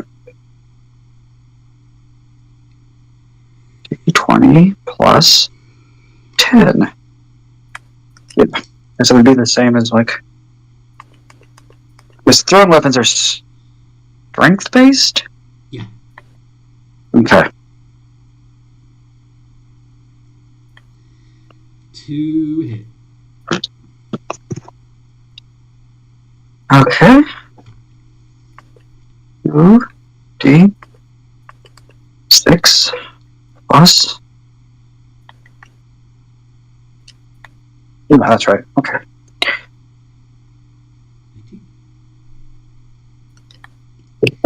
And as a bonus action, I'm a second wind. Nice. And regain some HP. Yep. Woot woot. I actually wound up plus 4 HP for my turn. Nice. Movement, bonus action. Yeah.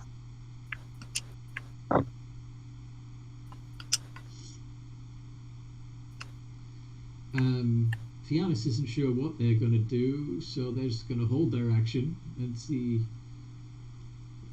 what comes of this. Fia. No. Okay, so You're still spooky. I am still spooky. So I can probably fly back out of the room where the guards were running up and shoot at them from range, can't I? From behind them, yeah, because they've run past the point that you popped up. Yeah. I will fly back out, hover back out, and then shoot at one of them that's through the bulkhead. Yeah. Attacking. And pew pew. Attacking. I think I've got advantage from silvery barbs.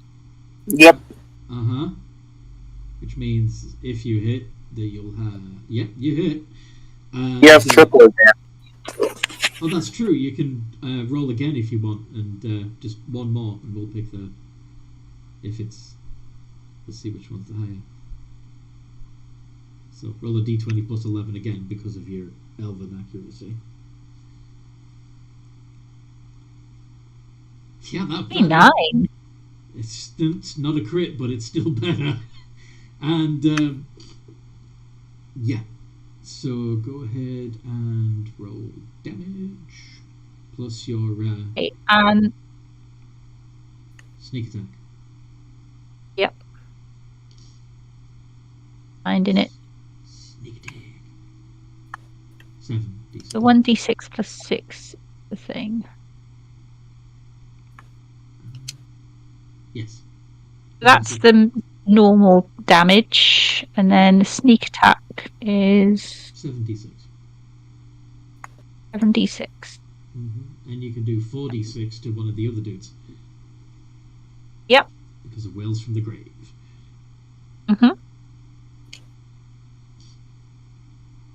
That's on him, and then Whales from the Grave on the one next to him. 4d6 of necrotic damage on the one immediately behind him. Okay. 8. Sweet. Nicely done, Scarlet.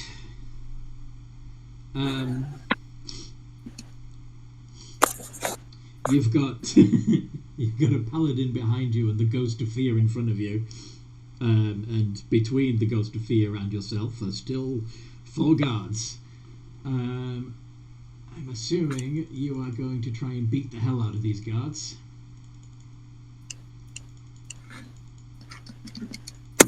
Yes. I did say to surrender. You did tell them to back off, but you know when they're actually physically under attack, they're not really gonna. Fair point. And those guards might have seen me make the announcement. But yeah, so Scarlet, do you want to use your claws on these boys, or your great axe, or what do you want to do?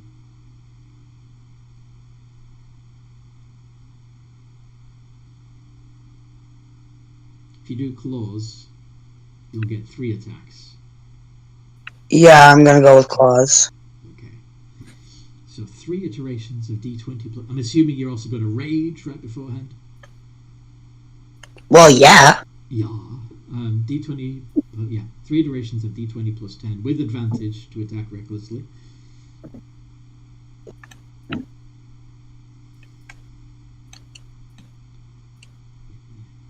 To activate those. 3d20 plus 10. 10. Space ADV. Oh, yes, ADV. ADV. Nice, that's a crit! Sadly, the 14 doesn't hit. But the critical absolutely does. And because you've got brutal critical,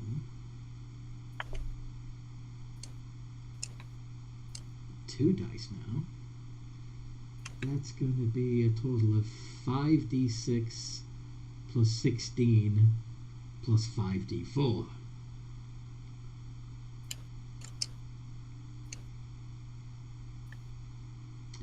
Nice.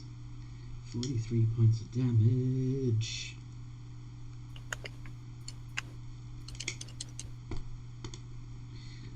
That guy looks like he's on his last legs.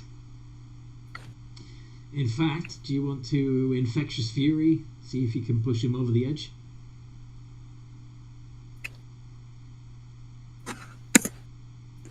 Scarlet? Yeah, sorry. Would you like to use your Infectious Fury ability? Yes. Okay. So, yeah.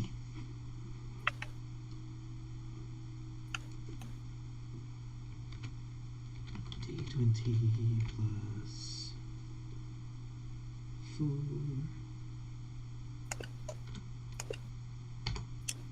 DC is 17. 18. They pass. Dang. You don't get the opportunity to do extra psychic damage or make them attack a friend. Sadly. Oh. I forgot about that.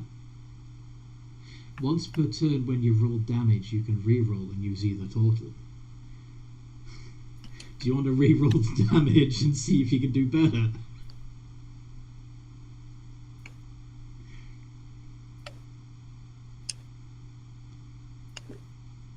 Because you've got Savage Attacker.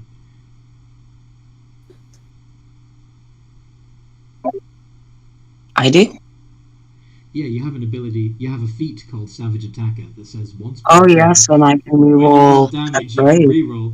So roll the 5d6 plus 16 plus 5d4 again, and see if we can get some less ones this time.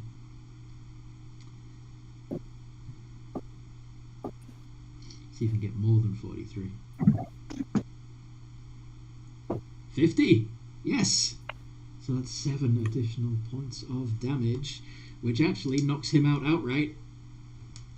1 down, 3 guards left. Okay.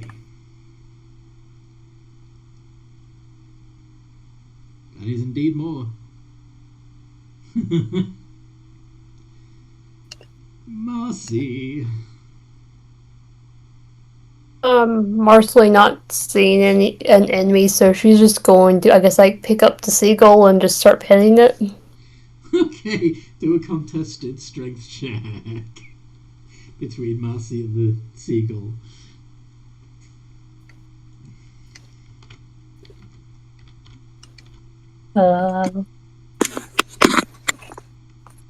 You said athletics? Yeah, you can. If Marcy has an athletics stat, she can use that.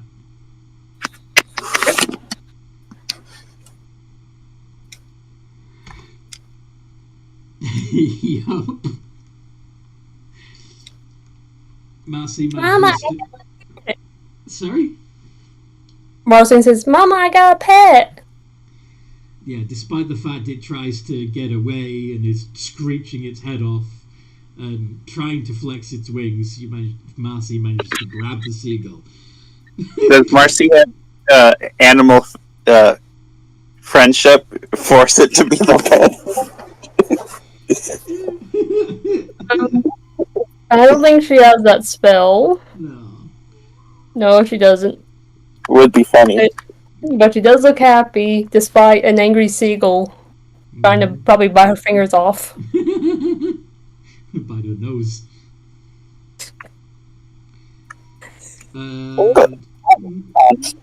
Night watch.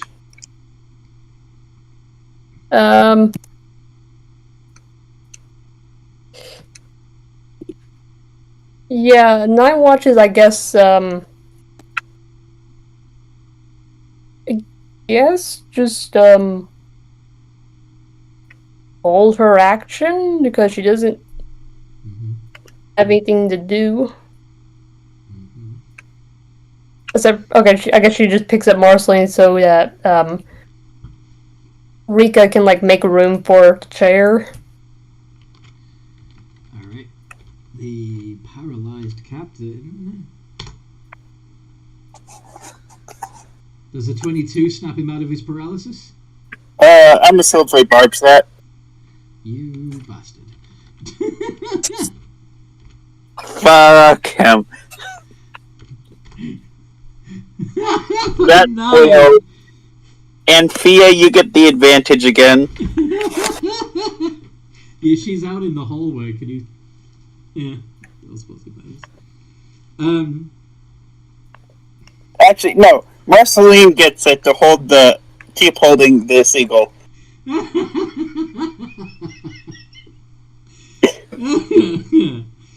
Okay, the guards. There's now only 3 of them, and 2 of them are going to continue fighting Scarlet. For D20. Still Lord. Plus 7 with advantage because of Reckless. Ooh, they get a crit of their own. Scarlet's, but that's the only one that hits. And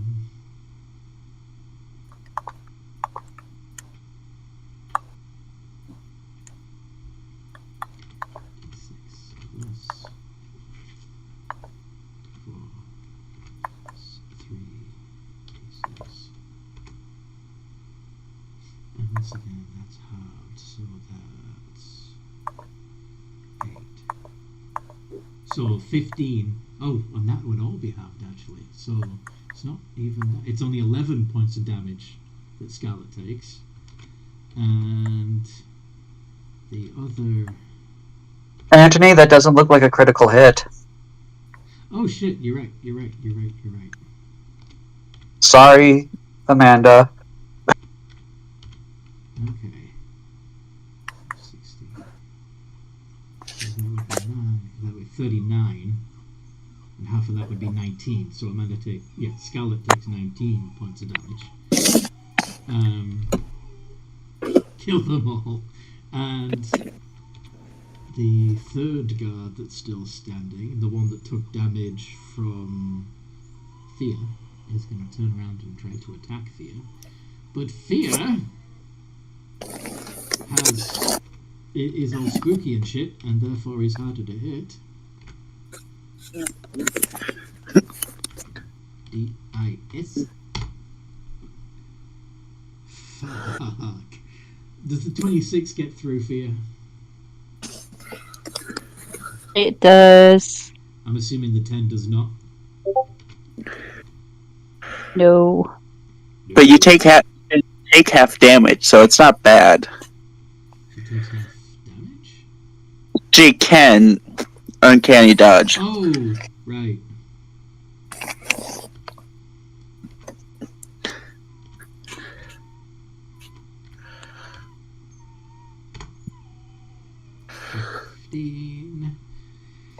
$15 points of damage for you, unless you want to uncanny dodge. Well, I can't actually find uncanny dodge on my thing. Half damage. Oh no, yeah. It uses a reaction to half the damage. Oh, it's... from an attack. Yeah, it's not listed on my sheet. Huh. I know Maybe why. Phantom Rogues don't have it or something. No, all rogues. It's a standard rogue feature. It has nothing to do with the Phantom. Right, but I also know that when you were building that character, you ended up with some of the 2024 rules. So maybe that's why. Oh, okay. So that's why it's not on my sheet. Okay, well, if she can do it, then she would. If she could do it, she would do it. So. Alright, so 7 points of damage instead of 15. 7 points of damage. Yes. She doesn't mind taking 7 points of damage, that's fine. The crew were oblivious because they heard the call that stand down, crisis averted, blah blah blah. Rika. My turn. I mean, I can do the obvious. And give the paralyzed guy a tickle? Yeah, I could give the paralyzed guy a tickle. Do I have any good offensive spells for single target? For a single target? Fireball! Yeah, yeah, I'm gonna fireball the room. Sunbeam. That's yeah. Which bolt? Yeah, which bolt? But that requires concentration. Or magic missile? Doesn't crit, so Why do you have Scorching Ray. Why does it have to crit?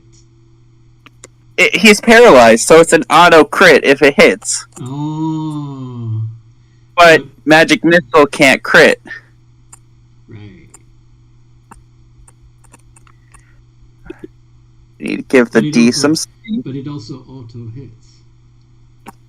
Yeah, but I think this'll auto hit 26, 28, 27. Oh yeah, and especially since you can't do fuck all about it. And that's going to do 2, 6, 8, 6. That's going to do D. Are you D6? He's going to take 61 points of fire damage.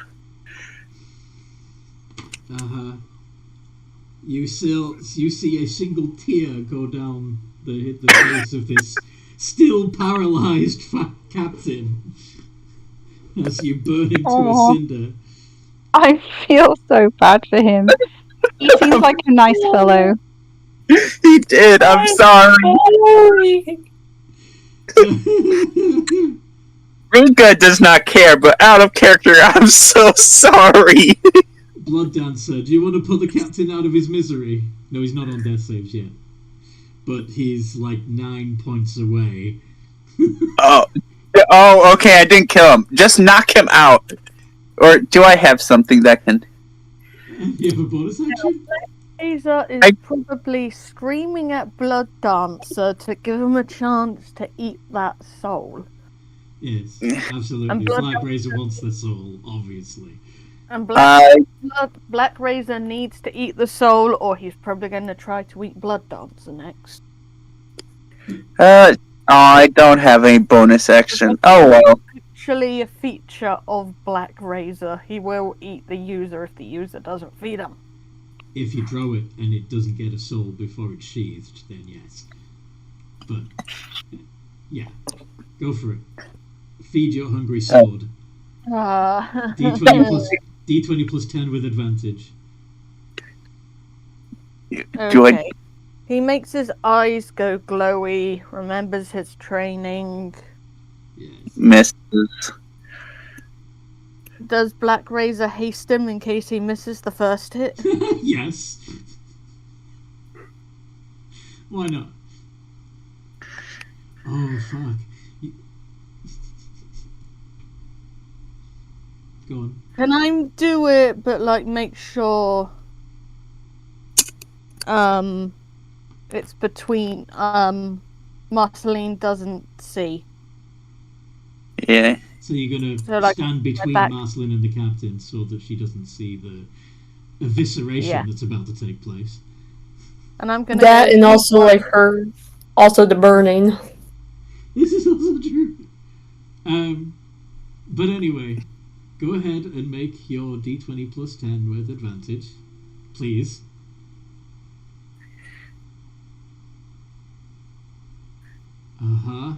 Both of them crit, actually, because, actually the 15 doesn't hit at all, so there's one crit. But you do have savage attacks, so when you score a crit, you roll an extra damage dice for that weapon. No, you can only silvery the... You can't silvery the so anyway. I was thinking about saving the captain.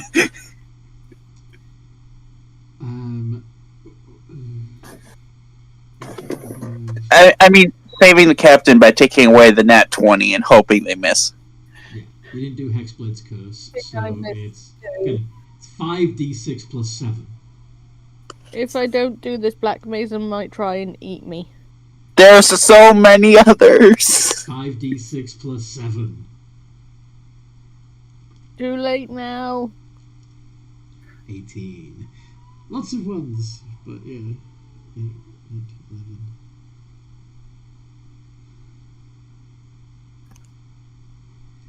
Is that more than enough? Yes, that's more than enough. That's 9 points more than you needed. So he's unconscious, still paralyzed.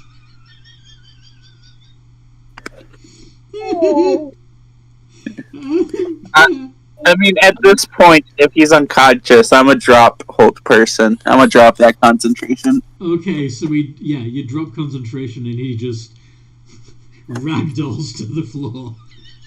I like to imagine that all the force between the attacks just sends him flying. No, it doesn't quite work like that, but that's funny. Okay. So, Malrock, it looks like, you've got the seagull is contained, the other captain is unconscious, and there is fighting taking place outside the bridge. What do you want to do? Why do I smell chicken? I had an idea, but I don't know if it'll work quite the same with him being unconscious, but I might try it anyway. Actually, technically, he's not unconscious because Black Razor. He's dead. He's dead? Mm-hmm. Okay, then slight change of plans. I'm trying to kind of present his body to the guys that are attacking us and say it's time to just surrender, your captain's dead. So you're going to drag the body out into the corridor, walking through the moonbeam, and shake it in front of the guards to say surrender. Yes. Okay. I'm an ancient, so I have resistance. Do your con save.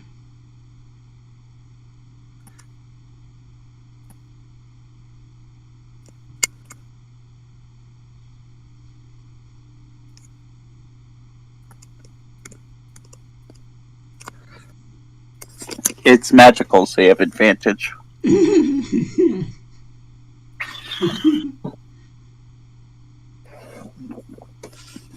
Don't worry, his corpse will make an amazing soldier. His crispy fired corpse. Yeah. You take 5. 5.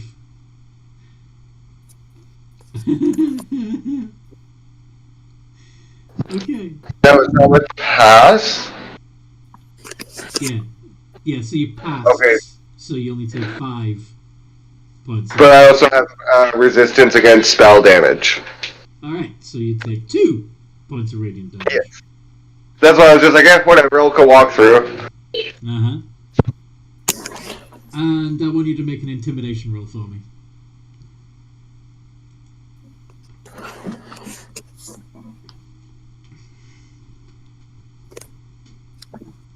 With advantage? Why with advantage? He's holding their corpse. The captain's corpse. I can set the DC where I like, which means it could be a DC 5 for all Malrock knows. Yeah.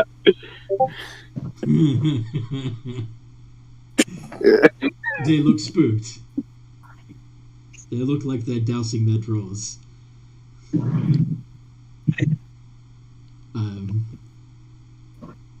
Kiza.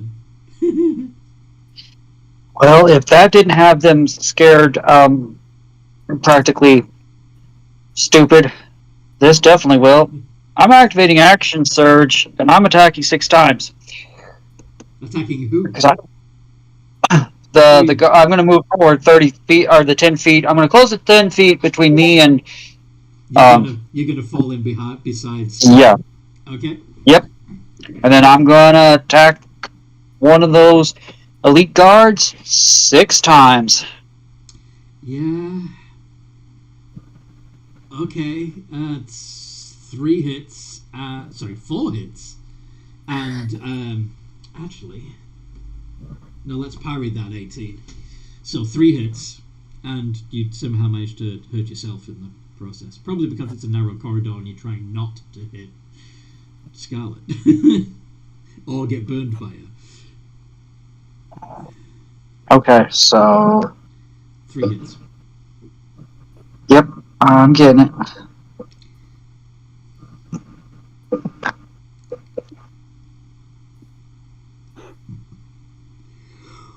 Oh, hold on. I keep forgetting to do it. I have the I have the great weapon fighting style. So guess what I'm about to re-roll?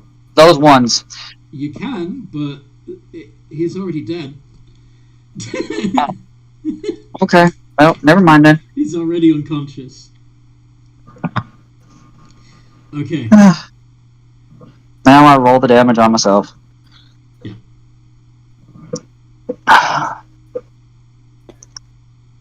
Oh crap, I activated Great Weapon Master, so I have to roll the full damage. Ouchies. Yeah. Uh-huh. Oh well. 25. And you can re-roll the 3 and 4 if you want. When I hit, I hit. When I... Anyway, I don't have any bonus actions at the moment. Okay. So that's my turn. Woot woot. Okay. Yes.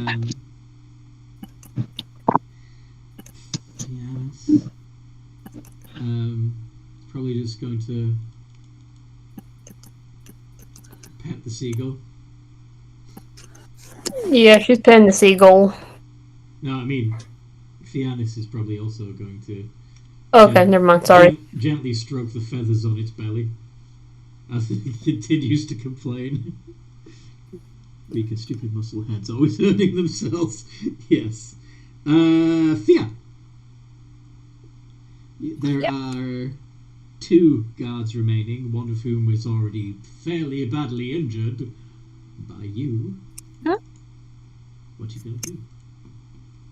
She's going to... Well, she was just hit by one of them, so she's not happy about that. Yeah, because you hurt him pretty badly also. Yeah. Fair's fair. Well, yeah, that's not how her mind works, though. Hey, you're just supposed to die, not fight back. Yeah, I also managed to hit myself, though. Yeah, you did. You did manage to hurt yourself with that shot. I'm sorry. I didn't give was so angry.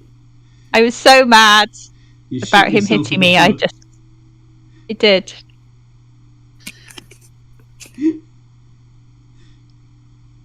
Okay, so I'm not going to sneak attack myself, but I will do 1d6 plus 6 damage to myself.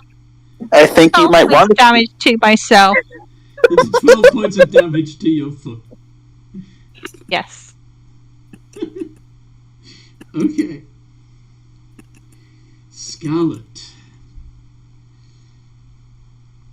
Keezer's trying to taking some of your fights away. There's a couple of very scared looking guards. Well, there's one guard still facing you and the other one is attacking Thea. What would Scarlet like to do?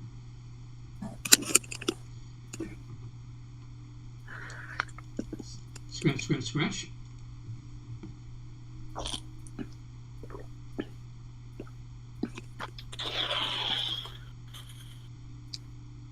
Very scratchy, scratchy. Okay, yeah. 3 iterations of D20 plus 10 with advantage. Ah.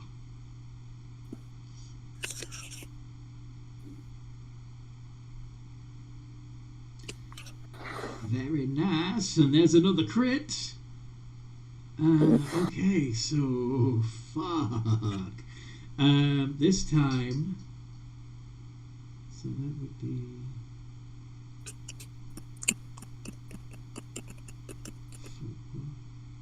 6d6 plus 24 plus 6d4.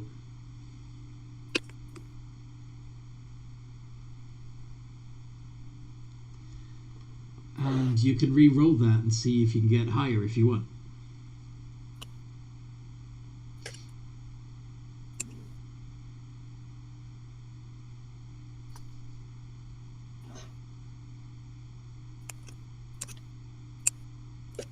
$52. That is certainly higher. Very nice. He's still standing, but he's very badly hurt. Well done. Do you want to try and add some psychic damage to that? Or make him attack? Yes.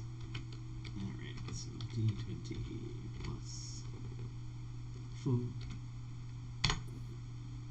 He fails. So do you want to do 2d12 of extra psychic damage, or force him to attack his buddy? You have 5 per long rest. You've used 2.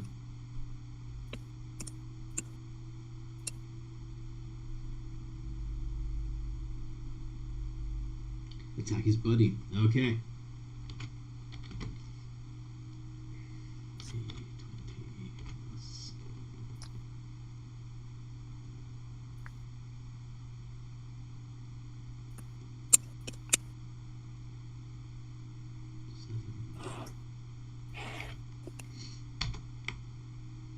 Misses. Okay.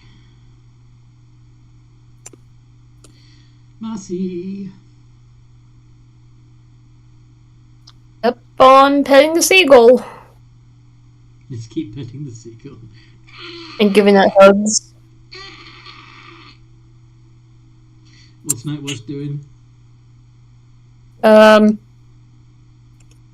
I guess praying to Seluna, asking her for forgiveness.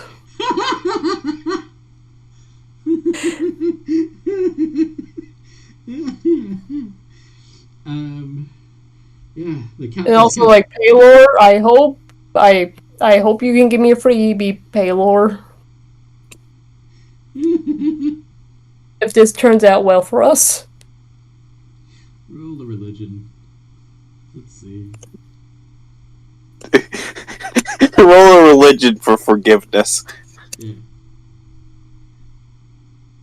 Okay. Okay, plus 5. You're not.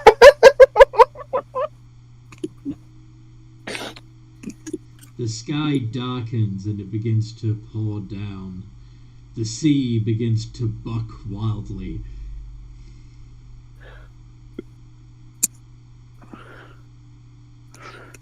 Anyway. I understand. What the hell did you do, Nightwatch? I asked forgiveness from Seluna. Our actions is beyond her forgiveness at the moment.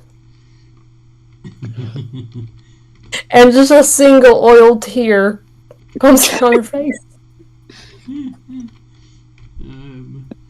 Okay. God versus Scarlet. Are we sure she prayed to Seluna and didn't try to go to someone else? Oh, she was thinking of Paylor. That's why the sun went behind the clouds. But anyway. Oh. It's like... Eat.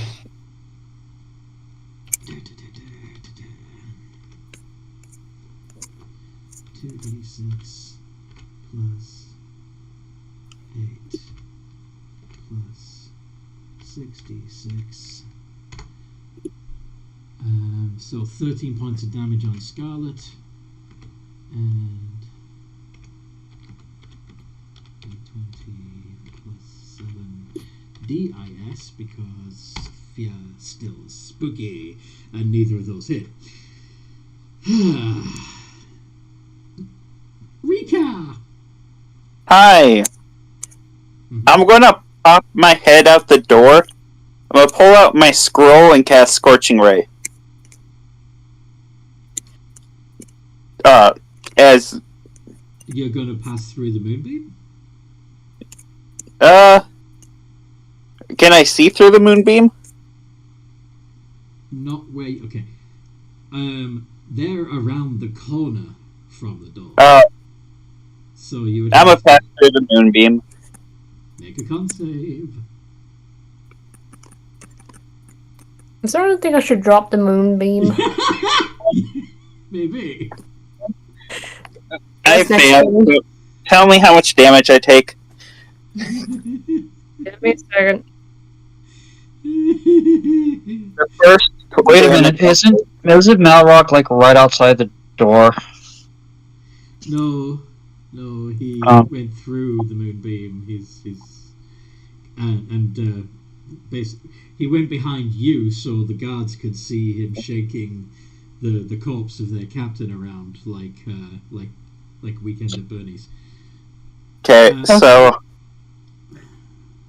I step through the moonbeam. I take all the damage, and as an Order of Scribes wizard, I make a spell scroll every long rest. Which has been Scorching Ray. I'm going to use it. Okay, now bearing in mind that between you and the guards is Malrock, Scarlet, and Kiza. Yes. I'm going to go next. Well, I'm sure there's an... You rolled to hit with Scorching Ray anyway, so... Yeah. D20. 20, 16, 14, 18.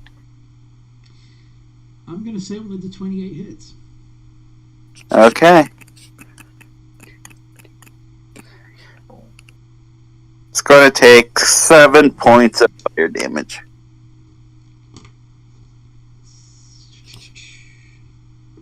I didn't waste a spell slot, so I'm happy. You go.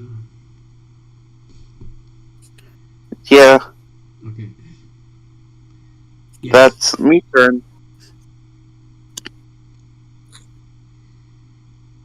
I mean, they can carry the 18, so... Well, on a melee, but it was half cover because there were people in the way. Yeah. You had to finagle the bolts around people, which made it harder. Uh-huh. Okay. Blood Dancer.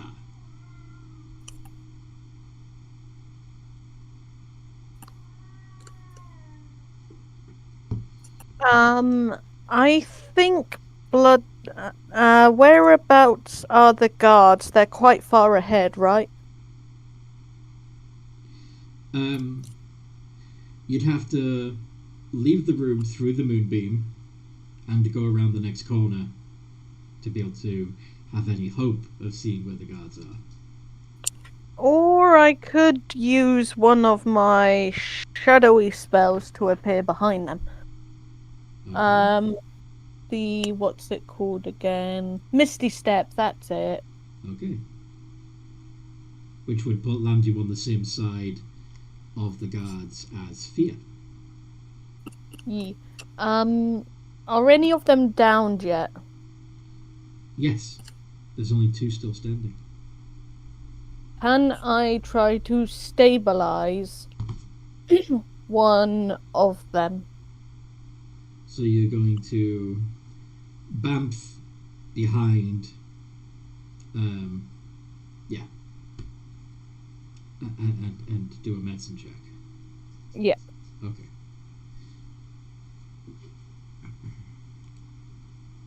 D20 plus 7. Nice. He's still. Blood Dancer will say to whichever guard is next to him. He's bleeding quite heavily, but he'll live. Well, you patched him up, so he's not currently bleeding out. Yeah. He's badly injured, but he'll live.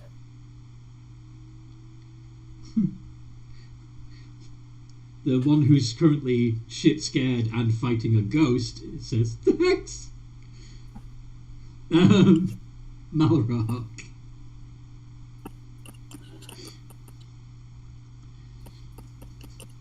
Malrock, you want to do some psychological warfare and lob the corpse into the middle of the fighting?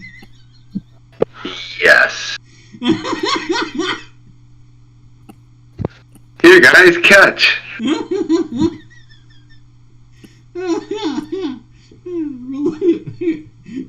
Roll a d20 plus 10 to see if you hit one of them.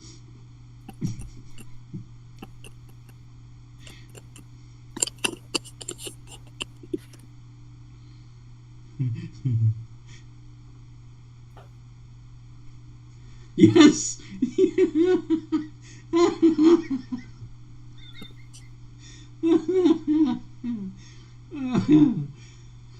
D20. Sure, a D4 plus 5.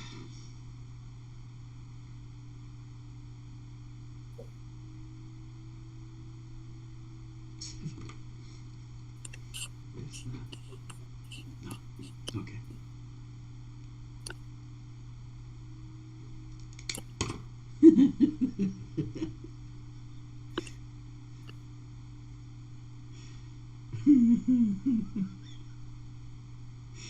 What does Kiza do?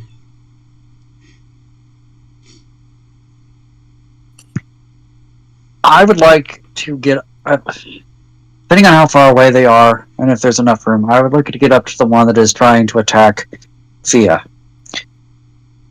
All right. Yeah. Yes.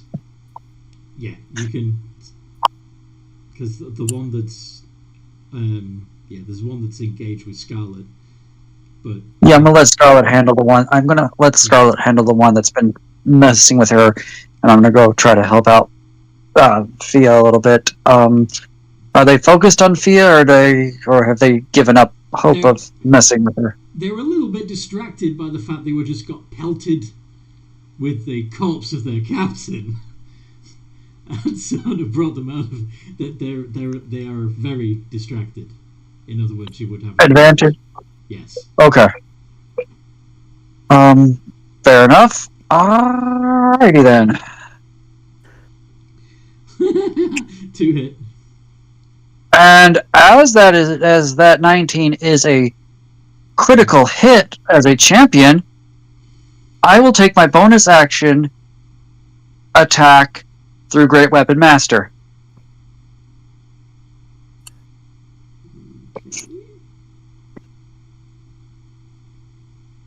Unfortunately, that won't do anything. Yeah, I see what you're saying. When you get with Great Weapon Master, when you crit, you can get a bonus attack. Okay. Alright. Well, not the greatest things, but it's still gonna be enough, I'm thinking. Probably. Hold on. Let's see if we can get this right this time.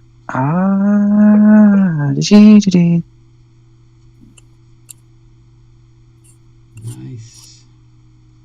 Yeah. He only had 10 hit points left. Oops. That's 35 points of overkill. I mean, my bonuses are higher than that. There's one guard completely surrounded by the party. Yeah, he's fucked. No one fuck him. Before I end my turn, can I just sort of like turn my head to the one lone guard and growl at them? Sure. And then I'll end my turn. Okay.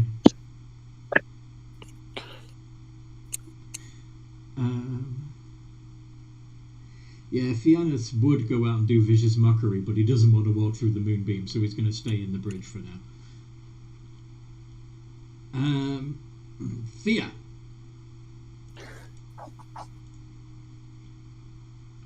Yep.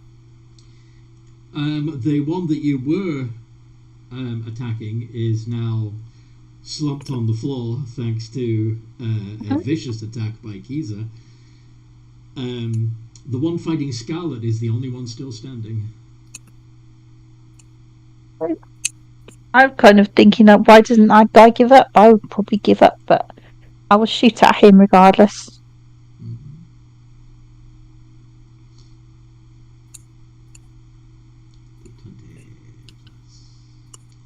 So you're probably gonna. That's with advantage, isn't it? Because he's in ballet. Well, it's not. It doesn't. You get the. Oh yeah, yes. Why not? It hits. I was going to say you'd probably have to hang back a little bit so you don't have disadvantage on the shot. And you would have sneak attack bonus because they have enemies within 5 feet. But yeah, you probably would have advantage as well anyway because of, they're surrounded, they've got corpses being thrown at them. Yeah, they're not having a good time. Hang on. I don't think you can roll a D66. That's a bit open. No. I didn't mean to do that, sorry.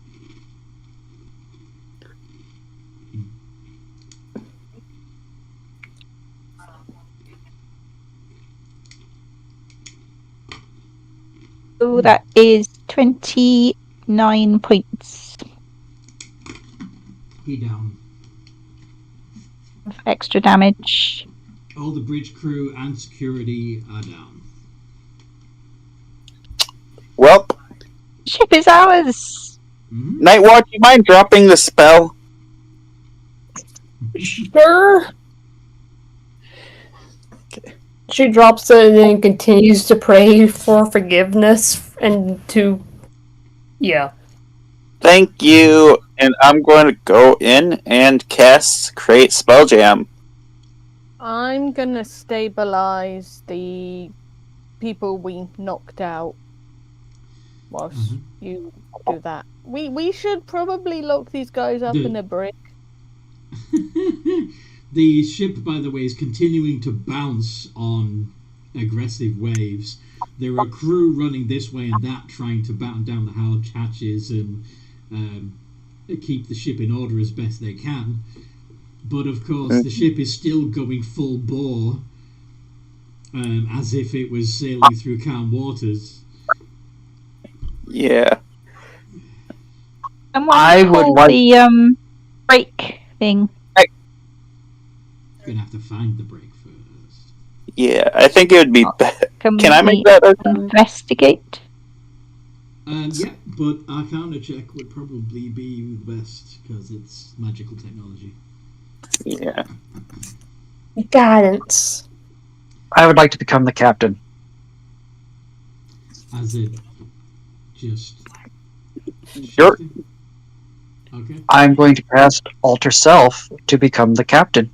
Oh, I thought you meant literally be our captain. Rika, with your 30, you absolutely understand the controls. You know exactly how to pilot this vessel. Rika just walks over, stops it, like, finally! Now! So, bearing in mind, though, it's still storming out. So, if you make it dead stop, it's now dead in the water, totally the victim of the storm. And I'm going to cast Create Spelljammer Helm! As you're getting thrown about. Yeah, I mean, it's probably much worse with when we were going at full speed, hitting these crazy waves. This is true. Oh, he's like, calm it down at least a little bit. And I tried another religion to try and calm down the storm. Via prayer. How many levels of cleric do you have?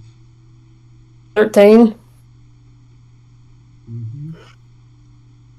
Did you want to try Divine Intervention?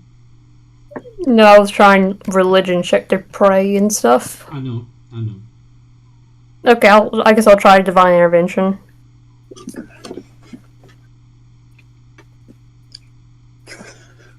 Nope. 10 points too high. Could I try something? Sorry? Could I try something? What do you want to try? Blood Dancer wanted to say something along the lines of, "Hey, this pale old fellow, we're doing our best to help you. We're not good people, remember? We're doing our best." You're not a cleric. That's why he's trying. Make a religion check. Yeah. I don't expect to roll well.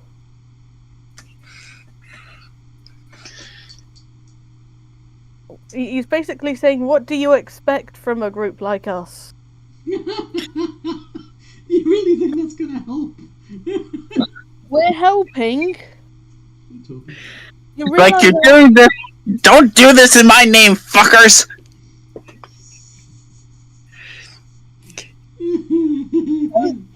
it's a successful roll. Yeah. You see through the, whether you're on the gantry next to the bridge or whether you're still in the bridge room looking out through the front windows, you see a set of massive tentacles rise up from the water on either side of the ship.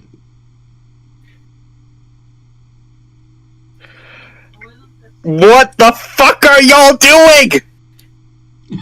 Malrock says, "Oh, come on." I imagine this is God right now. You can better talk to gods. Fix this. I don't know who's doing what, but whoever it is, stop! It's getting worse, not better. Draw their attention, Blood Dancer. Didn't I draw just their thought attention to God us. that we pissed off a kraken. Y'all handle this. I'm piloting the ship. Okay. Okay. Yeah. The tentacles wrap around the ship and begin tightening around it. What do you guys want to do? Well, is the Spelljammer thing ready yet? I'm in the chair. Yeah. Can you bamf? You want Bamf? Where to? Somewhere where that thing can't breathe or swim. Away from here. How about that? Yeah, sounds good. Anywhere but here, says Malrock. Anywhere but here. Fuck. What would be the most familiar plane Rico would be familiar with? Which plane would Rika be This most one. familiar with? Yeah. Yeah, like, what would be his first come to mind? Do a history check. Yeah. Come on. 29. Okay. So, you have you remember all the planes from all the way from Celestia all the way down to the Nine Hells. You know, and so there's all the elemental planes, there's all the planes of order, there's all the heavens and hells, there's the astral plane, there's the ethereal plane. Where do you want to go?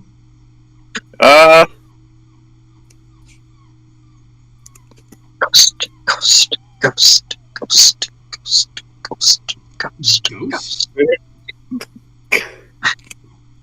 Goat.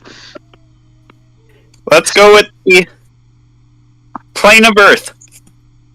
No, air. We're in an airship. Plane of air. Okay. It would. So,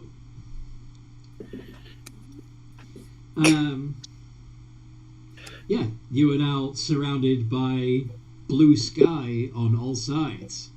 The Kraken is still holding on to the ship. But now you can see its entire body, not just the tentacles. Banishment. Get the fuck off! You want to go to the plane of goats? Banishment is charisma, yes? Yes, it's charisma.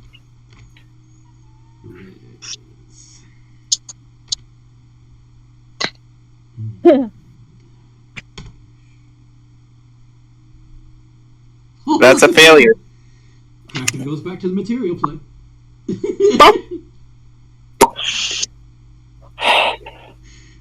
We just sighs in relief.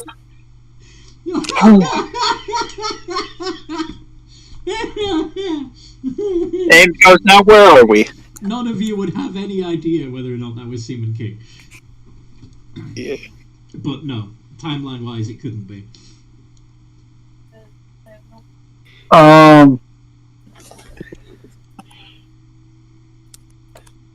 Hoist the Jolly Roger for is that we are officially pirates for having stolen a ship? We're space pirates.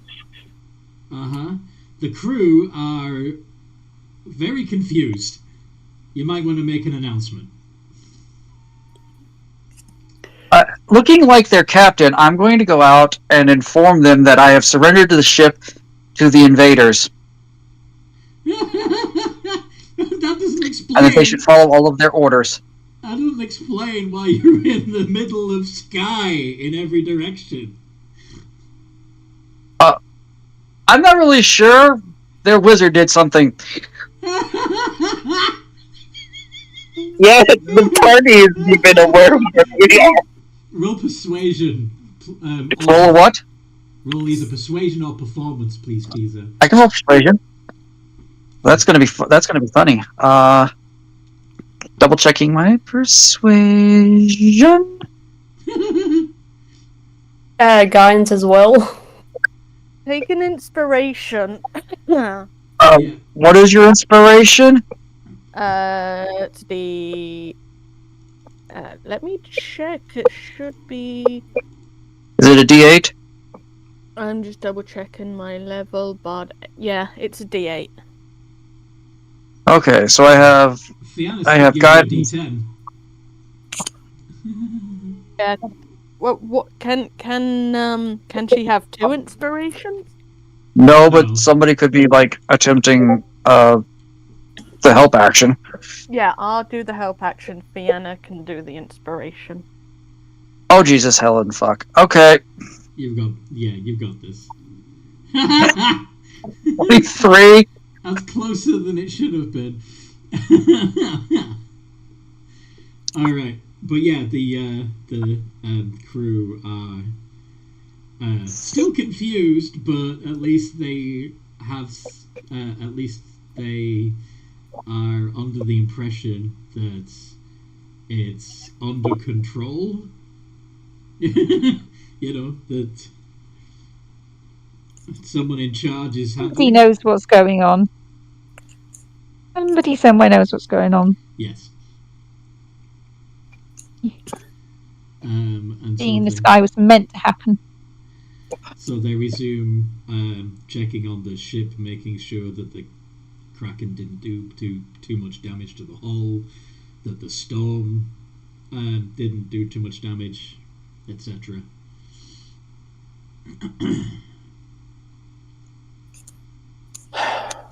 What do you want to do now? I go and get the sun. Let's go get the sun. I would walk back into the bridge and be like, Rika, where are we? And tell me you can get us back home. We are on the astral plane of air, and yes, I can get us home. Good. I think. Good. This is my first time piloting one. I don't like that last statement. That makes me nervous. As a massive flying creature wends its way through the ever sky that looks something like a gigantic manta ray, what does Rika do? Figure it out quickly before we run into more trouble, please. Where the hell do you want to go? Y'all told me anywhere but here, and then y'all complain about being anywhere but there. Take us back to the port. Take us back to the port. I can't get The port. I think it would have to be someone else doing it, because doesn't using a spelljammer use up a bunch of... It uses a single. I can do it. It doesn't require. Technically, what he's doing now is plane shifting rather than spell jamming. Okay. Yeah. I recommend taking us back to the port. I can try. He's going to try to plane shift to the material plane. Okay. Where's the actual? Hold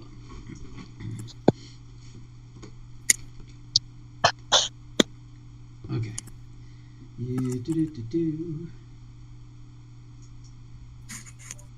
Okay. So you can specify a target destination in general terms, such as the city of Brass. So in this case, it would be Port Alwin in the material plane that you're. Yes. Right. And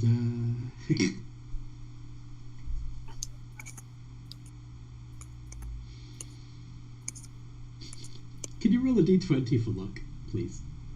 Yeah.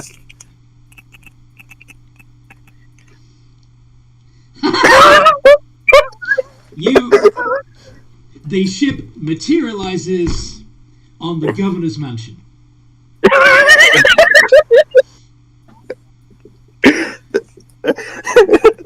Rika just shouts, "Land ho!" Fly away, please. Just fly away. You hear the metal hull creaking, and the splintering of stone beneath the ship. Rika's going to fly up. Rika looks at Mouth and go, "I don't think you want to fly this. It's more complicated than it looks." Something roars in anger and frustration as you head up into the sky. Oh no! So, I'm sorry, but we may have pissed off the pirates, even if we didn't steal from the pirate. That doesn't sound like... If that's a pirate, that doesn't sound like any ordinary pirate. You see eldritch blasts fly past the hull of the ship. That sounds like an angry kitty. Go. Go. Go.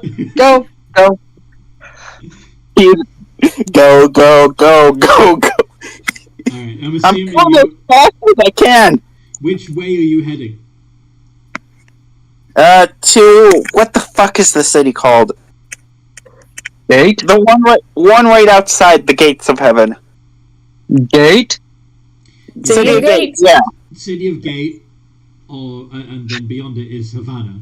Yeah. Yeah. We're heading to Gate. Okay. Gate is a mountain now, isn't it? There was literally an earthquake there. I'm sorry, what? Gate is literally like a mountain or something now, right? There was an earthquake there. That was Menelaus, wasn't it? It was in two places. Didn't it hit Gate as well? No, we were under. And that's a different time and a different place. Okay. Yeah. Anyway. Yeah, it's an amazing city. We should visit it sometime. You're visiting it now. No, Amanda said, "Sounds like wonderful city." Oh, what the fuck is that called again? Yes. So anyway, yeah, your ship glides effortlessly over the mountains that separate Port Alwin from the rest of the mainland, over the Ashwoods. Are you going to steer around or over the Great Ash? Around. We don't want any more problems. Rathatos throws acorns at you as you go by. What is he saying? I can understand, Squirrel. Get away from my tree! The squirrel was really pissed we're near his tree again. I'm trying. But I ought to be glad we didn't crash into the tree. Indeed.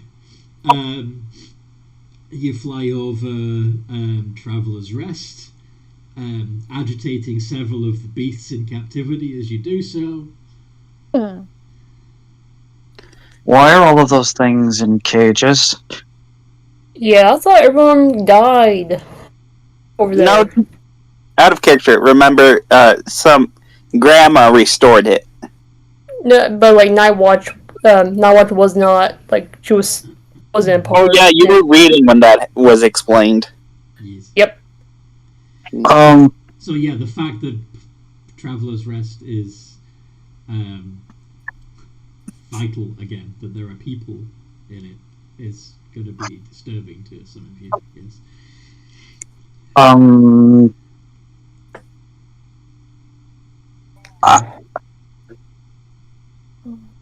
What do you mean it was destroyed and then a single?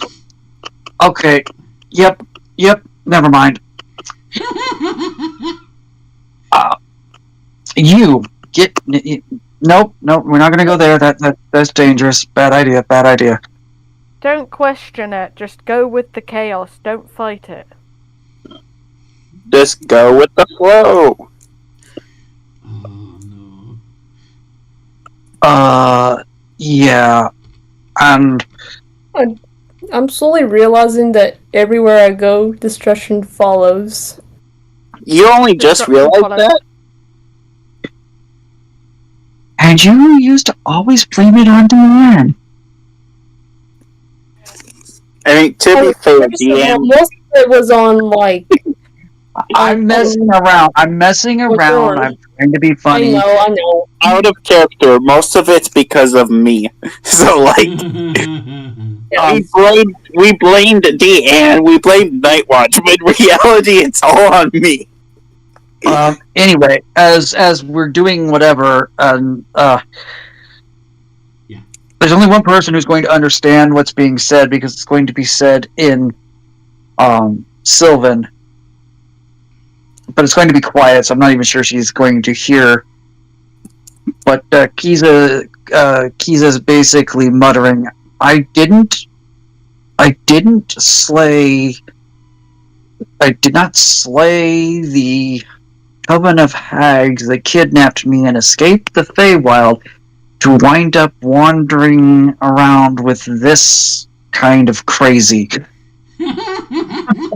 Yeah, this is nuttier than the fucking Feywild. You continue to fly over over the farmlands.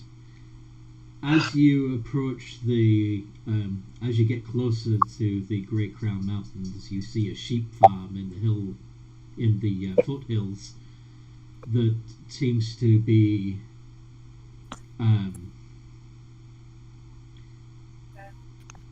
not out of sync with, like, it shimmers almost like the color of the sky above it is different from the sky around it. Oh wait, is it this sheep farm? The one with the magical well? Yes, the one with the magical well. The Which, Faywell of course, farm. Rika has no idea about because he has been there. Yeah, Rika doesn't know, but out of character I was like, oh, this one. That looks different. Kiza might know about the portal to the Feywild that exists in this particular farm. Oh. So that's she starts to say a comment. So that's and then realizes that what she's about to say and stops. Of course, you're also, as you're going over these farms, you're also flying over the Darkwoods to the right of the ship. And, that place just looks wrong and smells like this high up in the atmosphere, you can smell the heat of rotting flesh.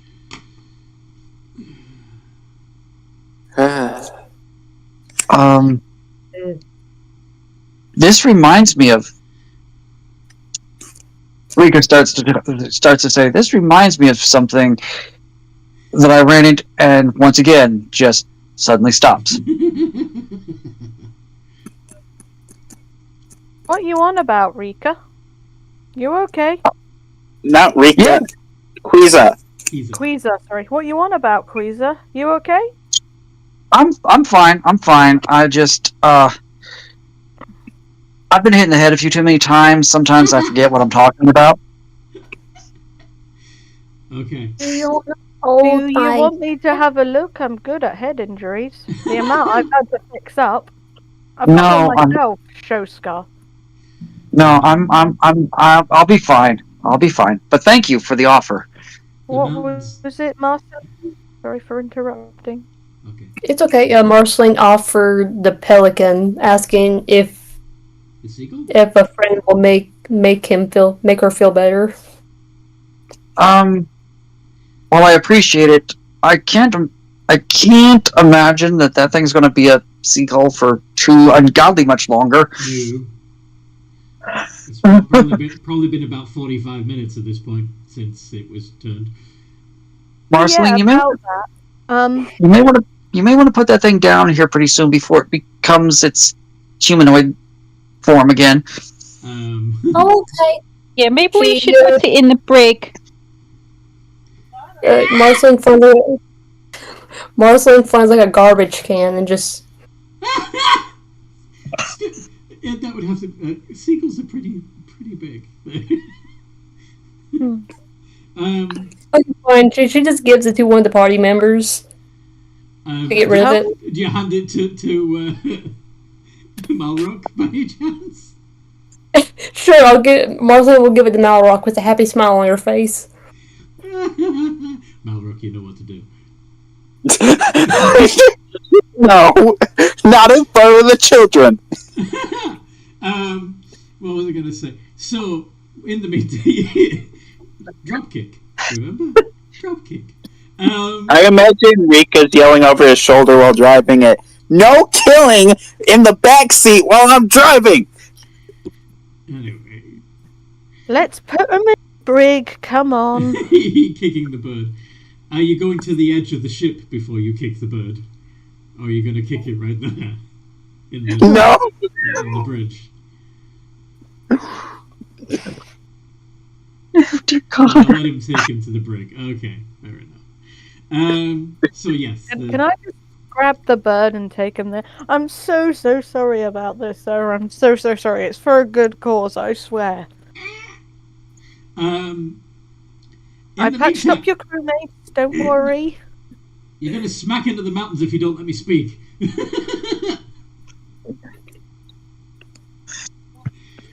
All right. So the Great Crown Mountains are ridiculously high on either side of the ship. You are steering the ship, though, to be over Gate itself. Yeah. You notice that it's hard to see from when you're down on the ground, but yes, they do. People. The stone of the mountains on either side of Gate look like something essentially scooped out a big chunk of mountain, leaving a sheer wall on either side of the city. But yeah, you're now hovering above the city of Gate, with sheer mountains on either side and a ridiculously tall fortified gate wall in front of you. Guys, we're here.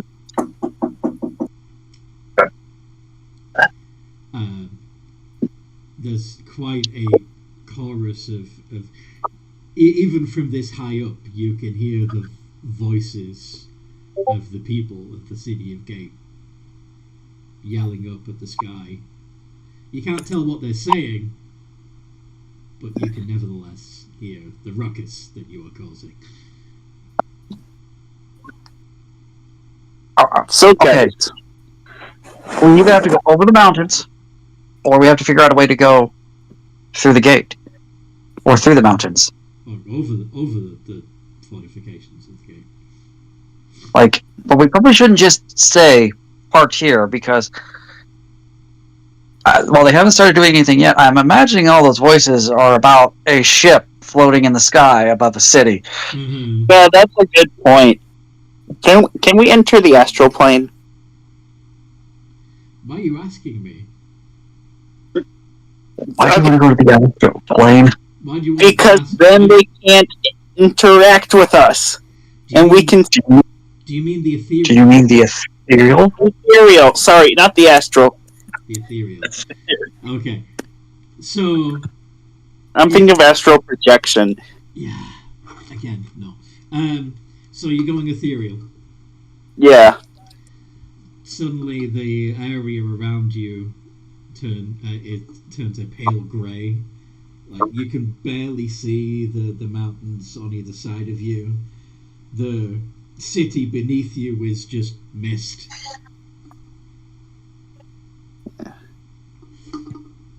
Okay, we should be safe now, guys. They can't touch us, though.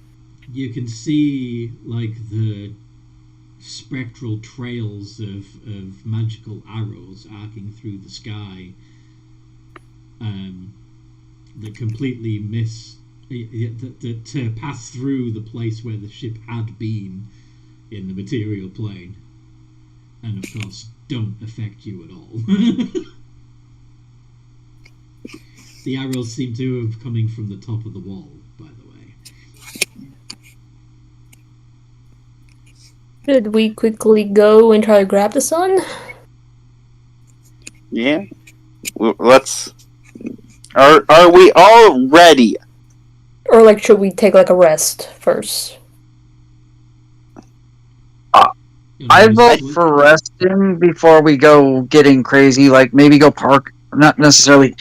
Either go a little higher or back over the forest, even though we're in another plane, just so that we're like not causing a ruckus and get arrested before we move on. Because you're in the ethereal, right the other side of the wall from Havana. Yeah. Do you want to go back and hover over the Darkwood, still in the ethereal, or do you want to go forwards? Oh no! Forget heading anywhere near that creepy place in this. I'm just afraid of what is in the ethereal plane, because this is where ghosts and not ghosts, like wraiths. A lot of the ethereal creatures. Can I make a suggestion? What's up? Sure. Why don't we park the ship above the Palor Temple for now? That would be way back where you came from, like back to the Ashwoods. Why don't we just pass through the mountains and just stop on the other, like right on the other side of them, where the light of Palor is like controlling the weather, and stay in the ethereal there.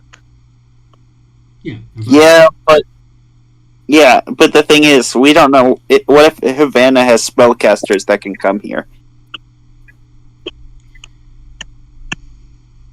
There's a lot of what if? To rest? Like, I mean, if I could get if I had enough time to sit down while we were traveling and take a short rest, I would be okay with a short rest. But I don't know how your spell slots are. If you need a long rest. Mine are pretty good. Because, like, a lot of my stuff will come back on a short. Yeah.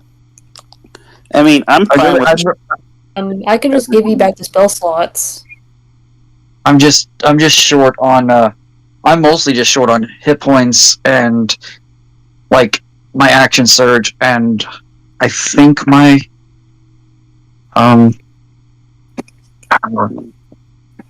second wind, comes back on short rest. Mm-hmm. So yeah, the two things I used up plus the I'm like at 80 out of 130 something HP.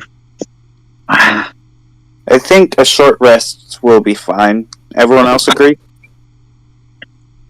Mm-hmm. Okay.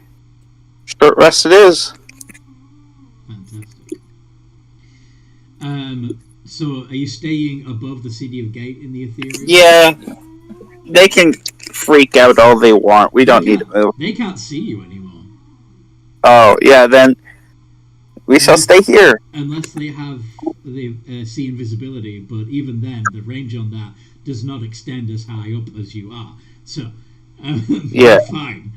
If you can't see the city, no one in that city is going to see you. And yeah, you can't, because basically everything around you is it's like you're trying to perceive reality through thick fog. Yeah. So yeah, you can barely see the mountains either side of you right now. Everything else is just white grey. Mm-hmm. Just white room in every Then this fine. Yeah. Okay. How many potatoes are full of city? At least one. Anyway, so if you're just going to be drifting there and having a short rest, since we've got 9 minutes left before I have to pack it in, seems like a good place to put a pin in it. Can we at least see what it looks like? See what looks like? Havana. Not while you're in the ethereal, no. Okay. You'll have to actually drift over the boundary into Havana, and then possibly even pop back into the material plane before you can get a proper look. Yep. Next session we shall see it. So I hope you guys listening at home have enjoyed this as much as we enjoyed playing. As I mentioned before, please share, like, and subscribe. We want to get more peepers in front of our videos. And you can also join our Discord community. There is a link in the description below. And go ahead and roll. Yes, go ahead and roll your health, your hit die if you want to restore hit points. Sorry. Yes. If you like what we do, and want to support us, or even join one of the games, we also have a Patreon. Becoming an emotional support goblin is only £5 a month, and gives you access to the secret server where I post all the homebrew stuff, and allows you to have private conversations with the players that you don't get to see in the public server. And yeah, the link in the description for that. The link for that is in the description as well. In the meantime, I hope to see you there. But in the meantime, no matter what role you play, have a good game. Have a good game.